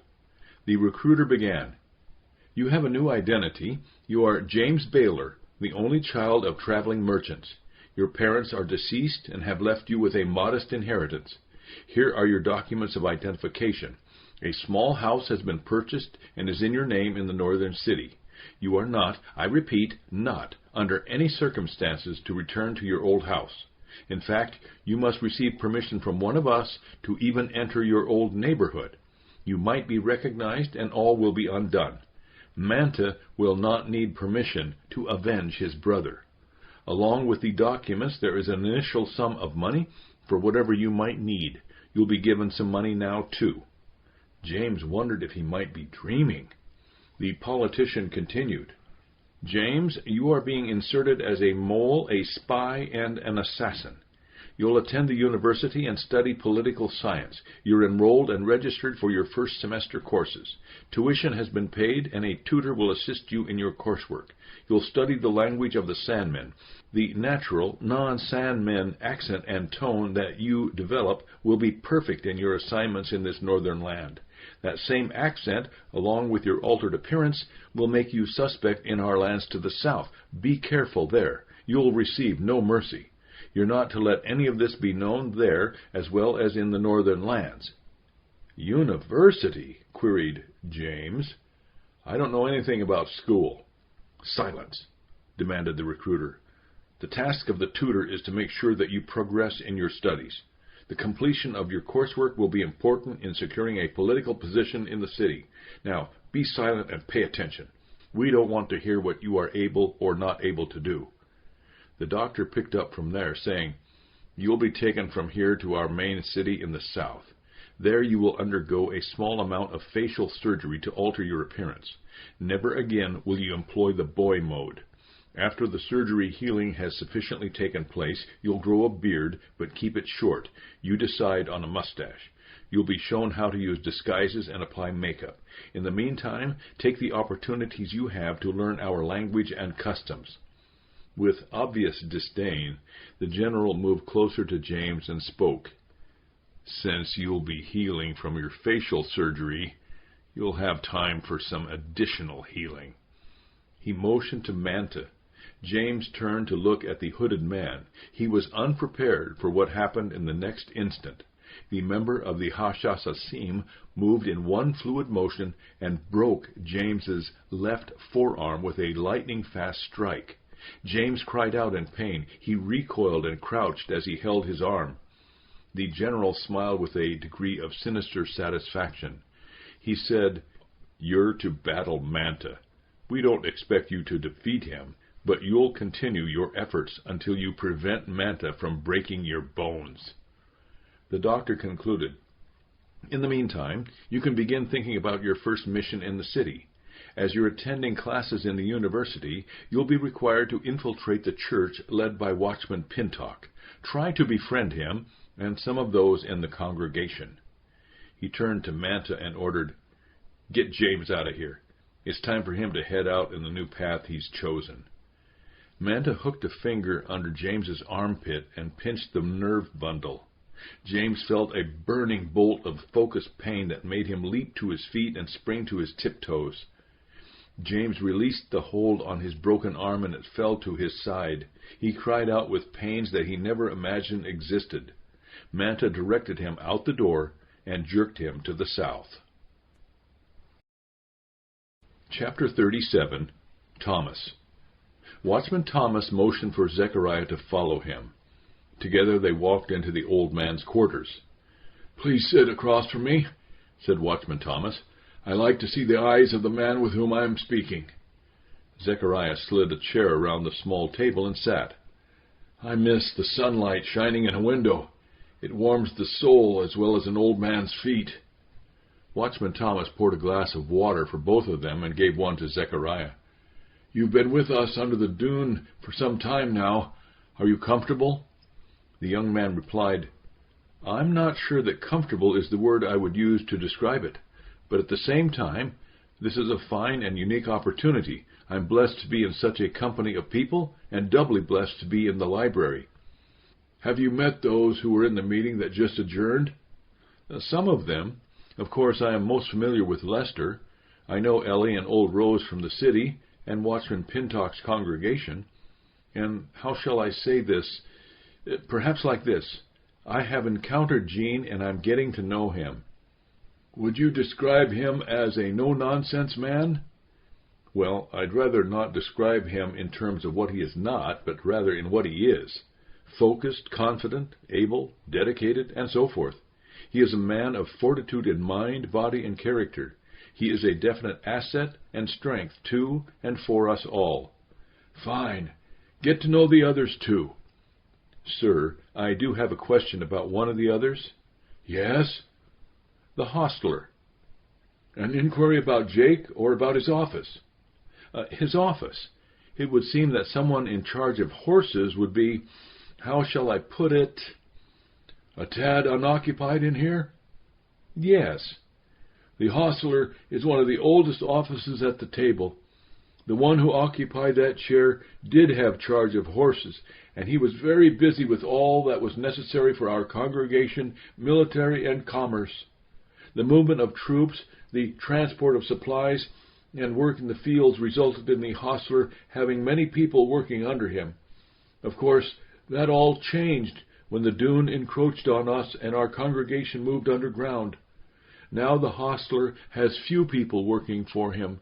While they have duties as assigned, the hostler does what he can in teaching the old ways with horses and livestock. It's difficult without having any animals to care for. All of the hostlers I have known yearn for life on the other side of the dune. The discovery of the North Tower is a welcome discovery for us all, but particularly for the hostler." "Thank you. I'll get to know the others." Watchman Thomas continued, "You mentioned strength a moment ago. What is our main weakness here? Do you mean a weakness that is susceptible from forces on the outside, or a weakness from within?" "Both." "From the outside there are two dangers. the discovery of the secret tunnel and infiltration of Sandmen converts from the city. In reality, either or both of these may have already occurred. The old man watched Zechariah intently for several moments. Then he said, "And the weaknesses within?" "The weakness is the negation of one of our greatest assets and strengths." "And what is that?" "Sir, it is not a what, but a who. It is Plight. Consider all that he does, as well as what he is willing and able to do. Messenger, explorer, acolyte, supply transporter, counselor, and friend. I can't imagine what we would do without him." "Counselor?" "Yes, he is such an intelligent and wise man. He listens well, understands issues, and communicates sage advice. That may seem odd, but he does so by answering yes or no. If he doesn't know a proper response that can be answered with a yes or no, or if he wants further clarification, he gives me a shoulder shrug. During his downtime, he is almost always with me in the library." "That is quite astute. Plight is a most remarkable man. Do you know how he is the way he is?" "Cruelty beyond anything that we can comprehend, I think. He does not speak much about it.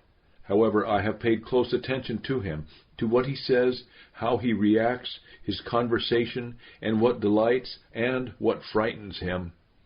Watchman Thomas said, "Let me change the topic slightly. Have you read any of the Sandmen writings?" "I have read what they call their sacred writings. I have not read any of their commentaries."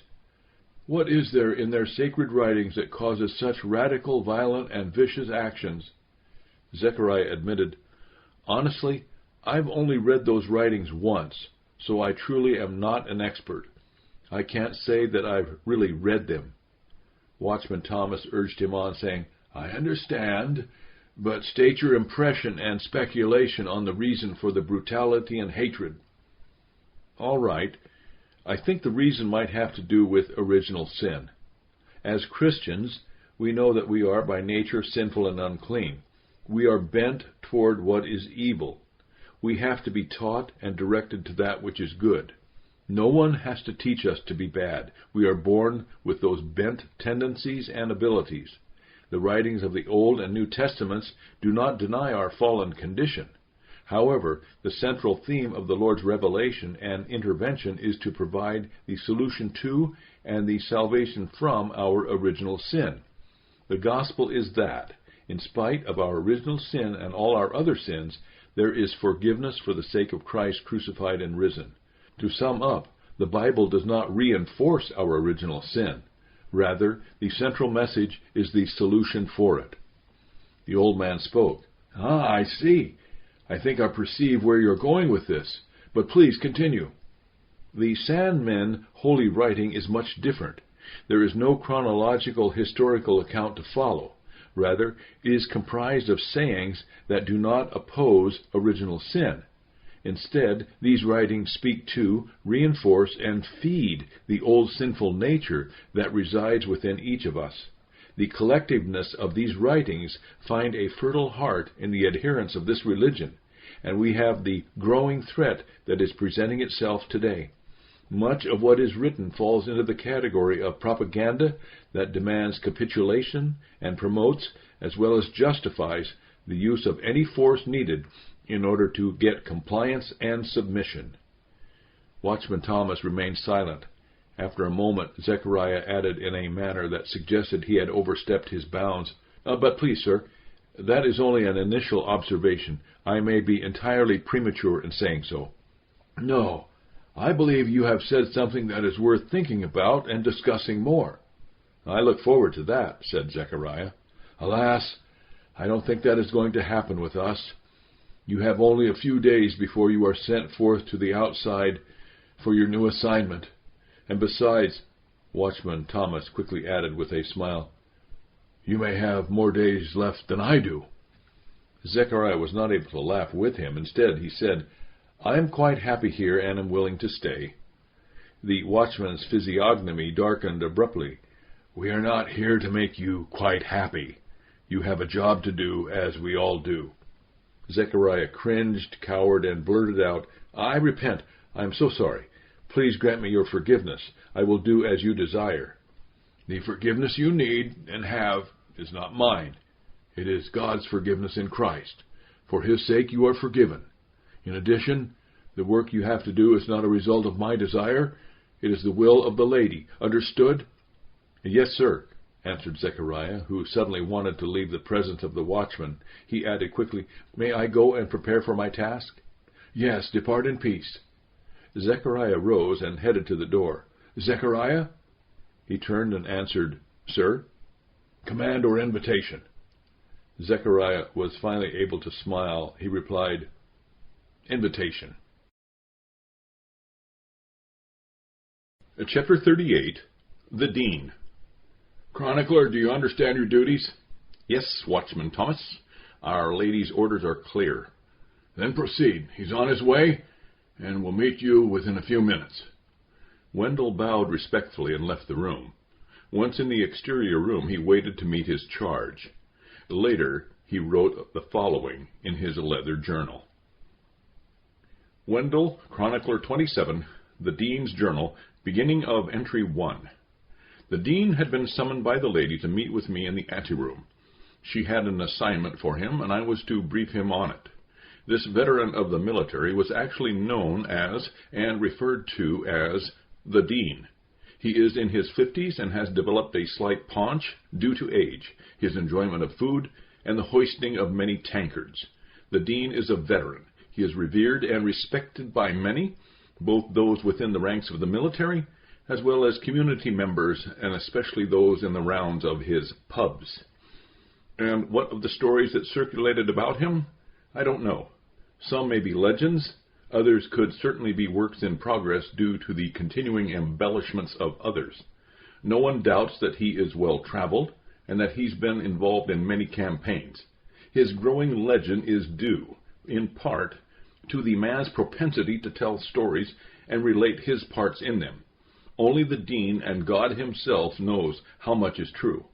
As I think about it, perhaps only God truly knows, for most certainly the Dean may have convinced himself of his declarations. I believe his first name is Dean. Somewhere along the way he was given the title of the Dean by others. As I write this entry, I don't know his last name. Perhaps no one knows. His background and early life remain obscure. Some day I might be able to discover it. What I relay in this account I know to be true, for I am only recording what I witnessed and heard. One of my duties was to maintain a chronicle of the events that were to take place during our travels. As I have written, the Dean was summoned to meet with me. He entered the room, and I immediately found it difficult to keep a straight face. His cloak was tattered at the edges, his headgear was creased and stained. The Dean had not shaved in weeks, his pant legs and boots were dirty.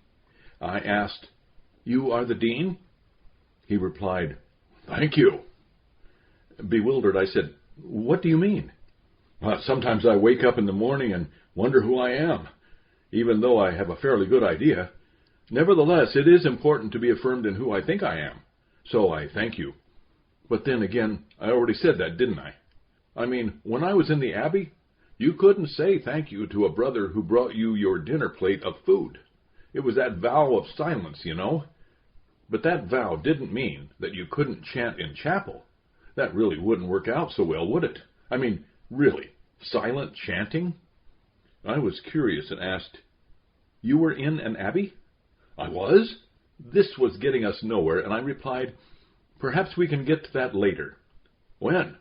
"What do you mean?" "When can we get to whether or not I was in an abbey? It's kind of important to me, and I'd like to know."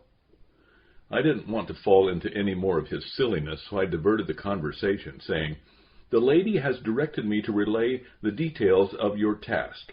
First—" He immediately interrupted me. What a rude character. The Dean said, "Well, that's not going to work for me. Before you begin enumerating the details of my task, you need to give me the overall plan. You can give me a few details after that. What's the big picture here? By the way, what's your name and office?" I sighed heavily and summoned my patience. "Fair enough. I am Wendell, Special Assistant to the lady. Your task—" "Howdy, Wendell, Special Assistant to the lady." "Okay. I managed. "Greetings. May I continue now?" "Sure, Wendell. Carry on." I hesitated. He leaned forward a bit and looked expectantly. I said, "You will be entrusted with an individual and tasked to take him to a place you have been." The dean didn't allow me to continue, but blurted out, "That is great! Absolutely perfect! I know exactly where I'm taking him. As you've said, I've been there before. Actually, it's one of my favorite places. We're going to have a great time there. It will only take a couple days to get there, and—" "Stop, please. You really need to be quiet and listen. I'm going to speak, and you are to remain quiet. Do you understand?" The dean said nothing. I waited. He tilted his head, raised his eyebrows, and looked at me. I continued. "You are to guide a young man named Zechariah to a particular city. Zechariah is 18 and has invested the last 4 years to his studies in the ladies' company and her extensive library. That being said, he has not led a sheltered life. It is reported that his father died before he was born, and his mother raised him in a pious and sacrificial manner. Zechariah was particularly close to the local watchman, a man named Pintoc. 5 or so years ago, his mother contracted consumption. She lingered as she sought to do as much as she could for him, especially spiritually. We don't know much about his grieving, but we presume that he struggled with her death and wrestled with God. He has not talked much about it. We think that there was a great deal of focused anger and deep despair. Perhaps there were even suicidal thoughts and actions. One day he fled into the system of tunnels under the sand dune and continued through them until he was exhausted and beyond the point of no return. No one knows how he got past the posted guards at the entrance, but obviously he did. He must have moved at a rapid pace and carried some sort of light with him. Somehow, Zechariah made it into one of the side tunnels and went past the caved-in section of the old city. In that area, the tunnels are only 2 to 3 feet high, and he was forced to crawl, which he did for nearly a mile or more. His light gave out, and he was either out of water or he'd not brought any with him. When he was found by Plight, Zechariah could barely mumble. His arms and knees were bloody. Large dark scabs had formed over the deep wounds because of his sustained crawl on the coarse sand. He still has the scars from that ordeal. He was severely dehydrated and near death. Plight brought him to the medical alcove in the central cavern. It was there that Zechariah received treatment and recovered. He has remained in the company of the lady, the cavern watchman, and her troop since that time and to this day. Zechariah seems to have gotten over his great grief, but, as I said, he is reserved and doesn't speak about such matters. The young man has spent most of his time in the library, often delving into the deep parallel crevasses for days at a time. On such occasions, Zechariah takes ample supplies of food and water. Now it is time for him to leave. The dean remained silent. His expression was completely neutral and unreadable. I proceeded with my briefing. You are to take Zechariah to Arete. As you are aware, it is the city of virtues. The lady wants him to become accustomed to that city, its people, and their various customs. There is much to learn in Arete. You are to guide him there and assist him in his education. Some things are learned in an academic setting like the ladies' library. Other matters are incorporated into an individual's education in the field of experience. Arete will be able to provide both perspectives for him. Your expenses will be paid, and there will be a lump sum paid to you 3 days from now. Do you have any questions? He shook his head in the affirmative. What are they? The dean held up his hands, gesturing that he was awaiting something from me. It took me a moment to realize what he was doing. What a smart aleck. I sighed. You have permission to speak. What am I to this kid? A guide, a counselor, a nursemaid, a confessor, a teacher, or just a role model? You are whatever he needs you to be, I added quickly, as long as what he needs you to be is going to be good for him. If you are a role model, it will obviously be in the form of someone whom he would not desire to be like. The dean reared up. "Whoa, Wendell, you're getting saucy." That caused a slight grin from me, and I said, "For the life of me, I truly don't understand why the lady and Watchman Thomas chose you to do this. My duty constrains me to tell you that they specifically said that you could determine his lessons along the way and in the city. But take care in what you say to him and what you do with him." "How long?" he asked. "There is no timetable.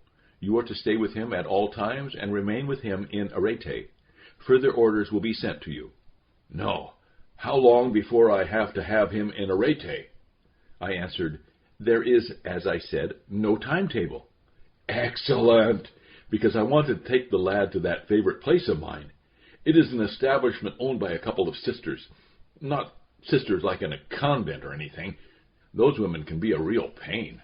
Although I once knew a sister who was interesting. Her name was Sister Barrister. She was a lawyer, and she arm wrestled. Powerful right hand, I'll tell you. As the song goes, I fought the law, and the law won. Wendell, if you ever meet up with her, don't shake hands with her. You won't be able to write for a month.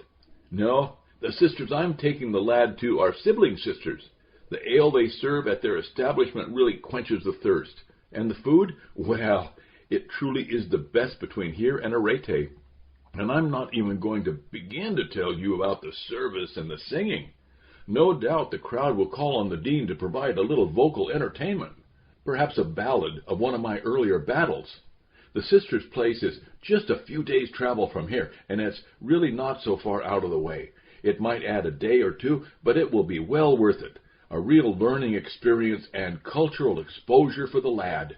Ah, yes, Zechariah is really going to enjoy himself. I have a lot of friends there, and some of them are men. I replied, that really isn't a good idea. We won't be stopping at that place. The dean turned his head slightly, closed his eyes in defiance, and wagged his finger in a negative way.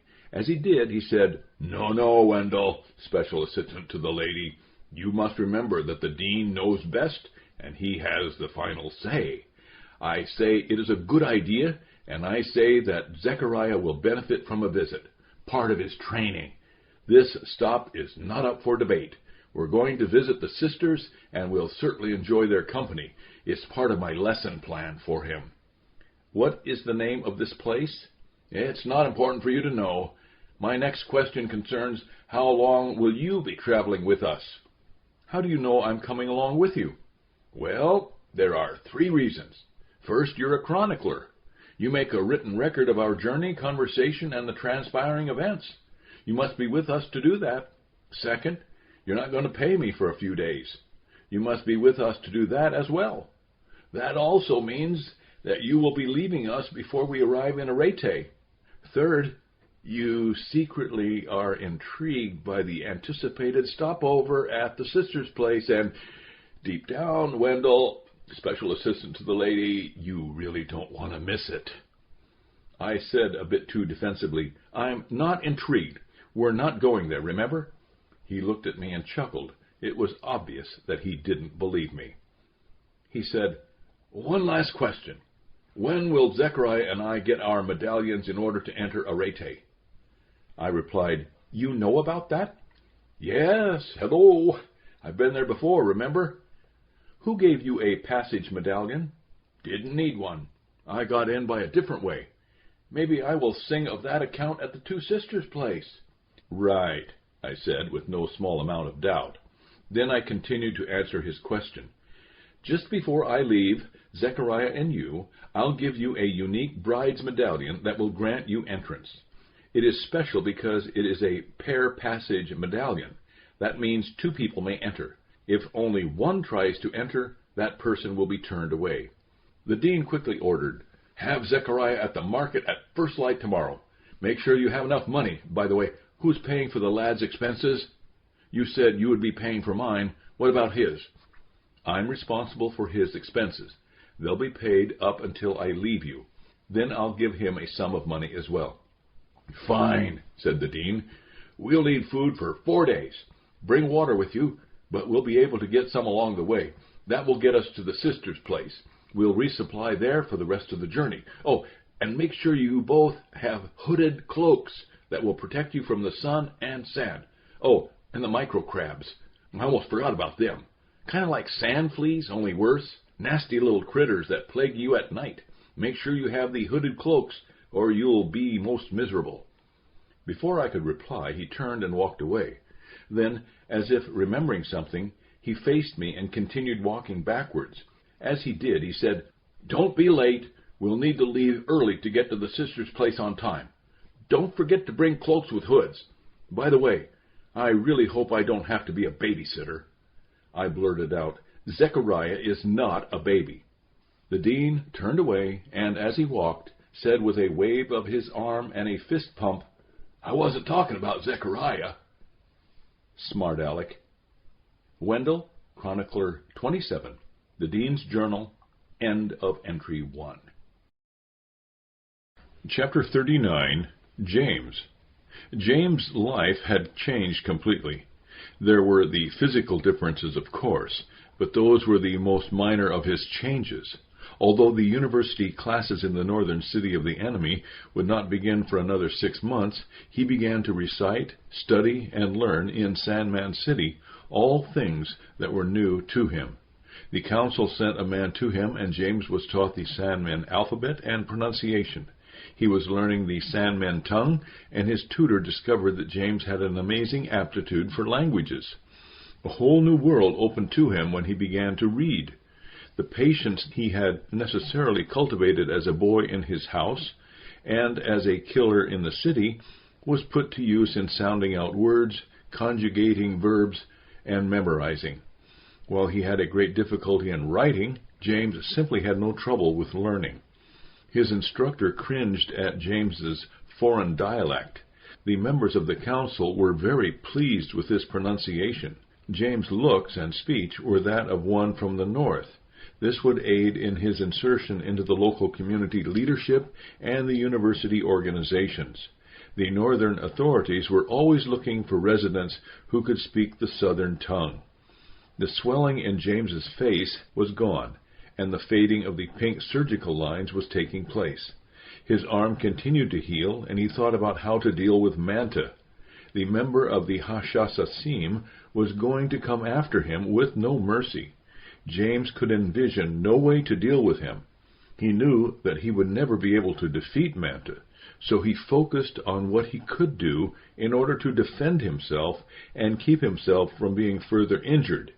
In the end, his thoughts always came to the fact that he would learn by doing and not by thinking about it.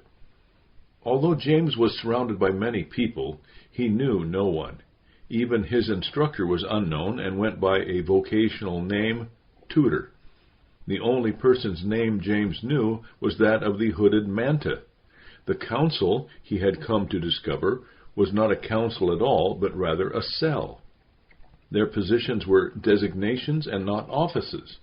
For example, the general was not a general. He was simply a soldier in the Sandmen army. Likewise, the doctor worked in the medical community. The politician was an appointed official in some secret branch of Sandmen intelligence. The recruiter was a postal worker. James did not know their names. The doctor told James that when and if the time came at the end of his training, he would be assigned to a cell in the northern city. He would then know the titles of the other cell members. In the meantime, he was not to ask the names of anyone assigned to help him, like his teachers in Sandman City or any of his tutors or advisors in the north. One late afternoon, as James was sitting in the shade by his assigned quarters, a man walked by and dropped a scrap of brown paper.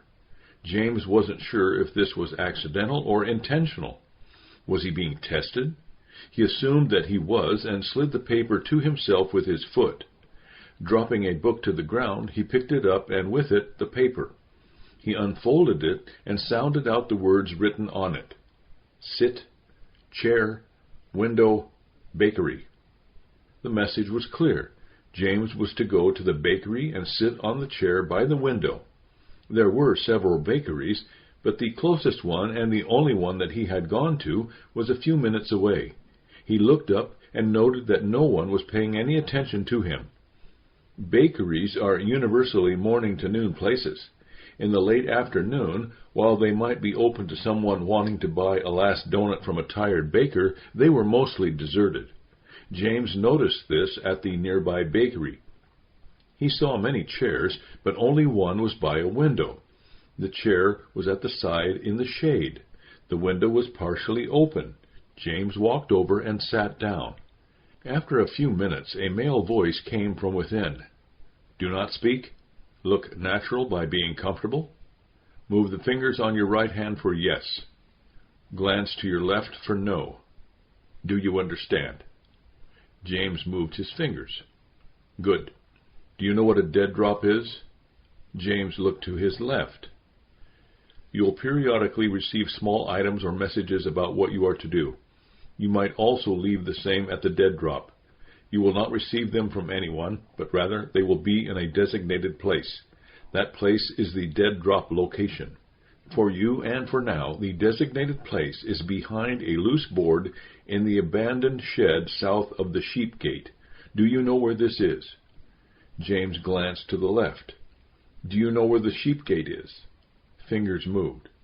"Then you can locate the shed and find the board, correct?" James moved his fingers. "You'll know when there is something for you to pick up at the dead drop when a signal is given. For you and for now, the signal is a green flower pot in the front of the butcher shop. Do you know where the butcher shop is?" Fingers. "Whenever there is a green flower pot in front of the butcher shop, you know that there is something awaiting you at the dead drop. That, for now, is your signal. Do you understand?" Fingers. "Are you ready to check the signal?" Fingers. "Before you check, you need to be aware of 3 mistakes you made. You still have the paper that directed you to this place in your pocket. You are to destroy that immediately. Burn it, eat it, shred it as soon as you can. Make it disappear. Second, you are not eating a donut. You don't look natural sitting there, and you're more easily remembered. You're in front of a bakery. If you're eating a donut, you are blending in and virtually invisible. Along that line, you are too tense. Relax. Do you understand?" James flicked his fingers as he stood up and left. He moved into the marketplace and in the direction of the butcher shop. Even though the marketplace was not heavily occupied, the main and side streets were crowded. As he walked, a hooded figure stepped out of a shadowed alley and uttered a frightening sound, "Ha ha ha, see!" Fear seized everyone who heard the warning call of the Hash Assassin. The advent of such a terrible beast was rare. His tongueless cry momentarily froze everyone in place. This was a sound that haunted children's dreams. The actual appearance of the hooded individual who issued the warning caused terror to rise in both men and women. Everyone except James fled. "Manta?" The hooded man backed into the shadows and motioned James to follow him. James did, thinking it best to take the offensive. The encounter didn't last long. While James was trying to protect his recently healed arm, he clumsily moved forward. In a quick, fluid motion, Manta suddenly reversed his movement. He feigned a kick to the head, spun with the momentum, and snapped a backhanded punch that cracked one of James's ribs. James gasped and fell to his knees. Manta receded into the shadows and disappeared. James was stunned and cringed at the shooting pain that seized his breath. After the initial shock and gaining the ability to breathe with short, high inhalations, James took his time assessing his injury and how it happened. He chastised himself for being stupid and trying to take the offensive. Every breath bore witness to his folly.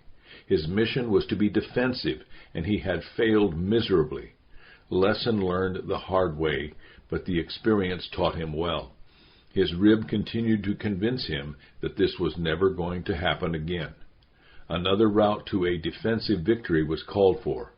James now had 6 to 8 weeks before he'd be ready for another encounter with Manta. By that time, he'd be attending classes at the university in the north. With the Hashassasim gone, a couple people came over to see if James needed help. They got him to his feet and asked him if he required medical attention. He waved them off and started a slow walk.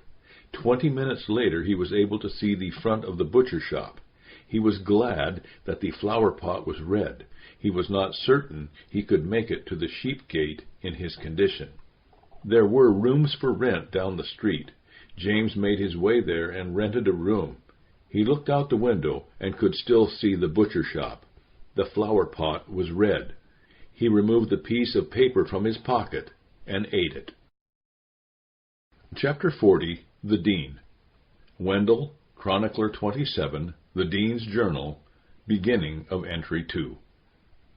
Zechariah and I had all our gear and were ready at the market before dawn. There were only a handful of vendors setting up their goods at that time, and a smattering of others were milling about and checking the items for sale. It was a farmer's market with the usual fruits, vegetables, eggs, bakery items, breads, cakes, sweetmeats, dried products, and such. There were also a few specialty items like coconuts, honeycomb, peanuts, and goat sausage. After 30 minutes or so, I bought a couple of small cakes, a few bananas, and some jerky. We put the meat in our packs. Zechariah sat with his back to the sun and ate his cake and banana. I ate my breakfast while standing. I surveyed the area for the dean. As the first hour of waiting ended, I imagined the dean still sleeping after a late night of whatever. Zechariah seemed less concerned. He was enjoying his time in this outer world of fresh air and sunshine.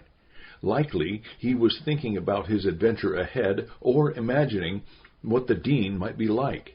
At any rate, I was the one who was frustrated. It was more than 2 hours after we arrived that the dean came strolling into the marketplace.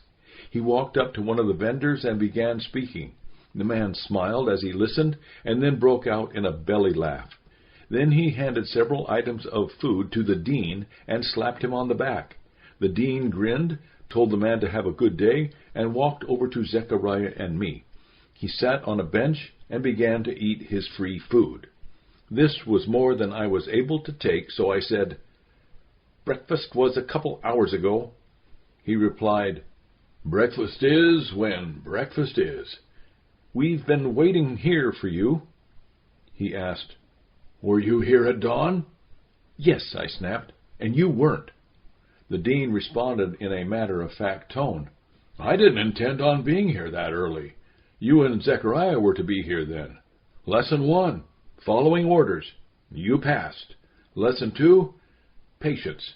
Tell me how you did." Zechariah lightly touched the tips of his fingers to his mouth. He was trying to cover a smile that was on the verge of breaking forth. He looked at me and saw the storm in my eyes. He couldn't hide the slight twinkle in his. "Zechariah," the dean said. The young man turned to the older man and remained silent. "Zechariah, that just won't do. Too formal, and too many syllables. Zech just doesn't sound right. Sounds like you got something from a rabbit hutch caught in the back of your throat. Zech. And Zecky? Well, that may be a fine name for a little boy, but not for a young man. No good. Not at all. So I guess we'll have to settle on Zeke. That okay with you, Zeke?" "No one has ever called me by that name." "Well, there you have it," said the dean. "Answer the question. Lesson 3, you know. Answer a question when asked." The dean tilted his head slightly and waited. Zechariah said, "Zeke is fine." The veteran turned to me and said, "Chronicler, make sure that your journal entries now have the name Zeke entered. Is that okay with you, Wendell, special assistant to the lady?" I did not look up. Instead, I wrote down his question and entered the words of these 2 sentences. After a moment, Dean commenced, "Zeke, I do believe that Wendell has not yet passed Lesson 3. Zechariah, Zeke, said nothing.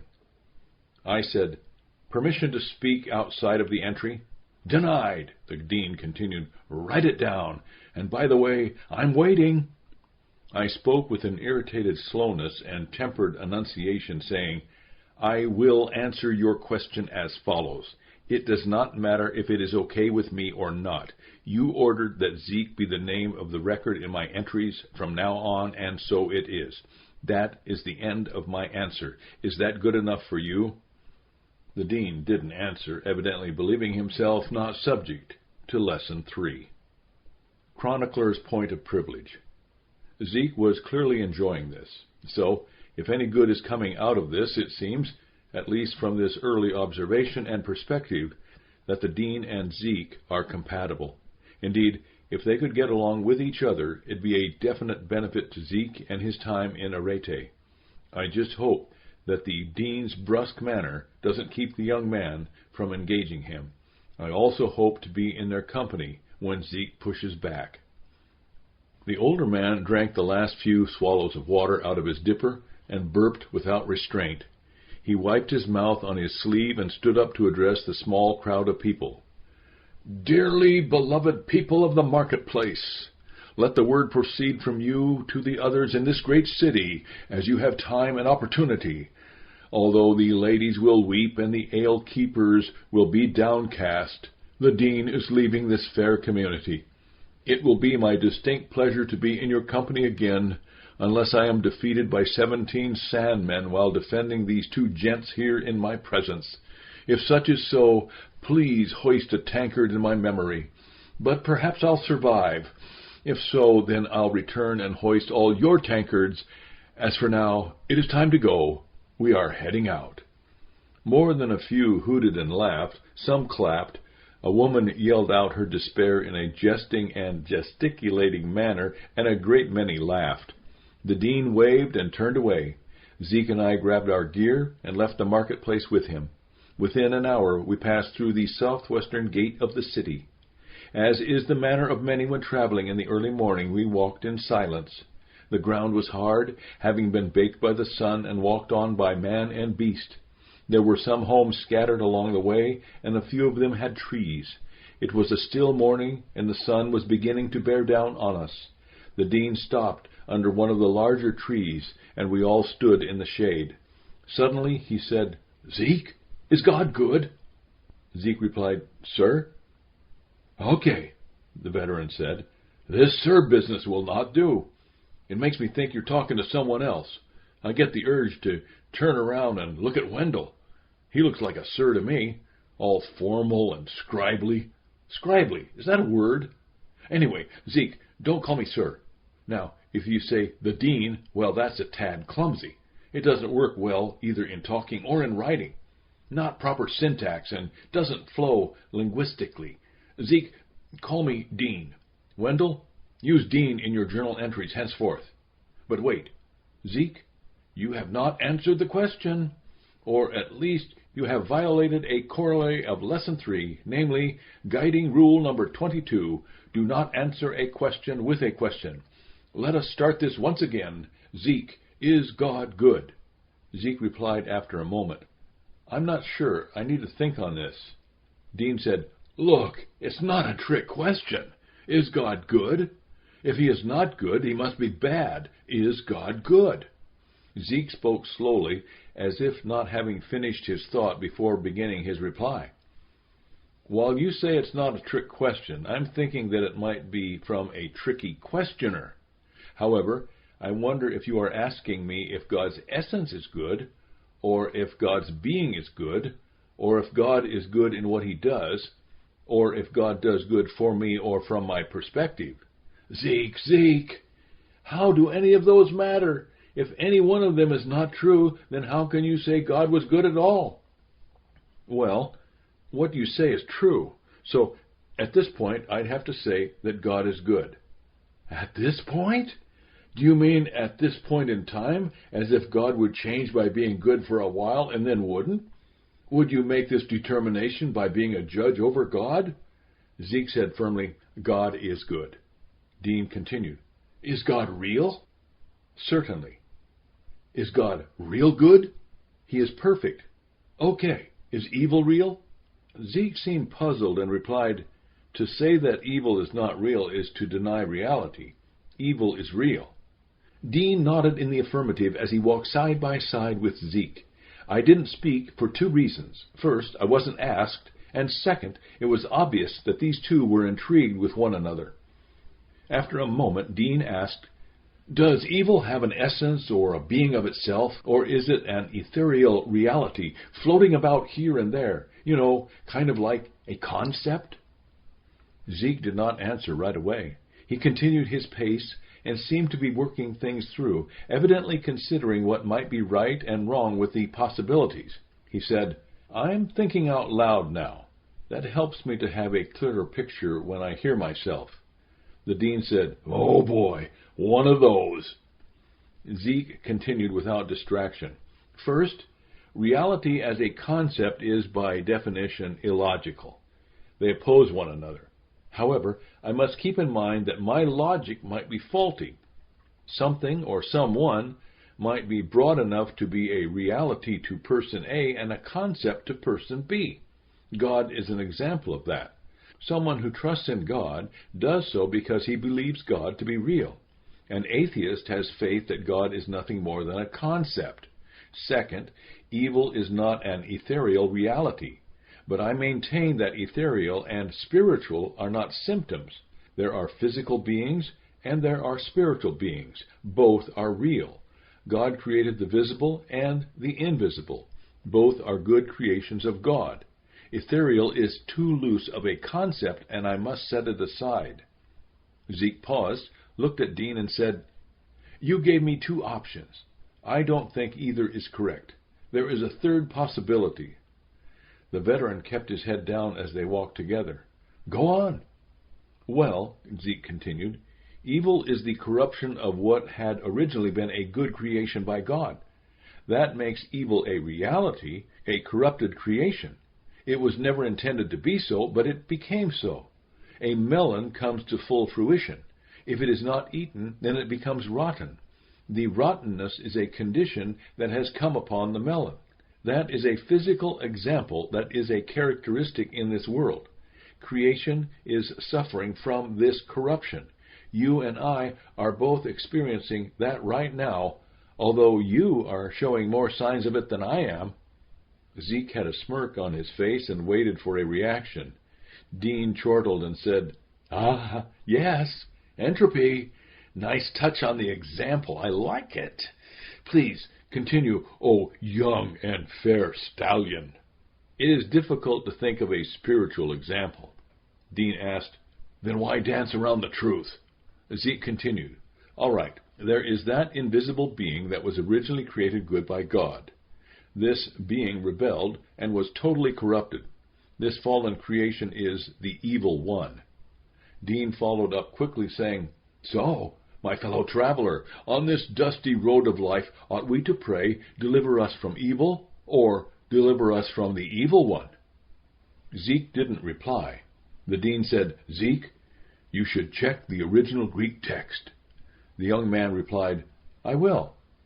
There's a part of another prayer. I'm sure you remember it. 'Let thy holy angel be with me, that the wicked foe may have no power over me.'"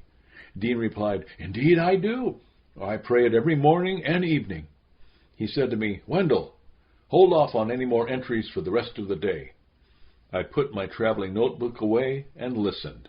Wendell, Chronicler 27, The Dean's Journal, end of entry 2.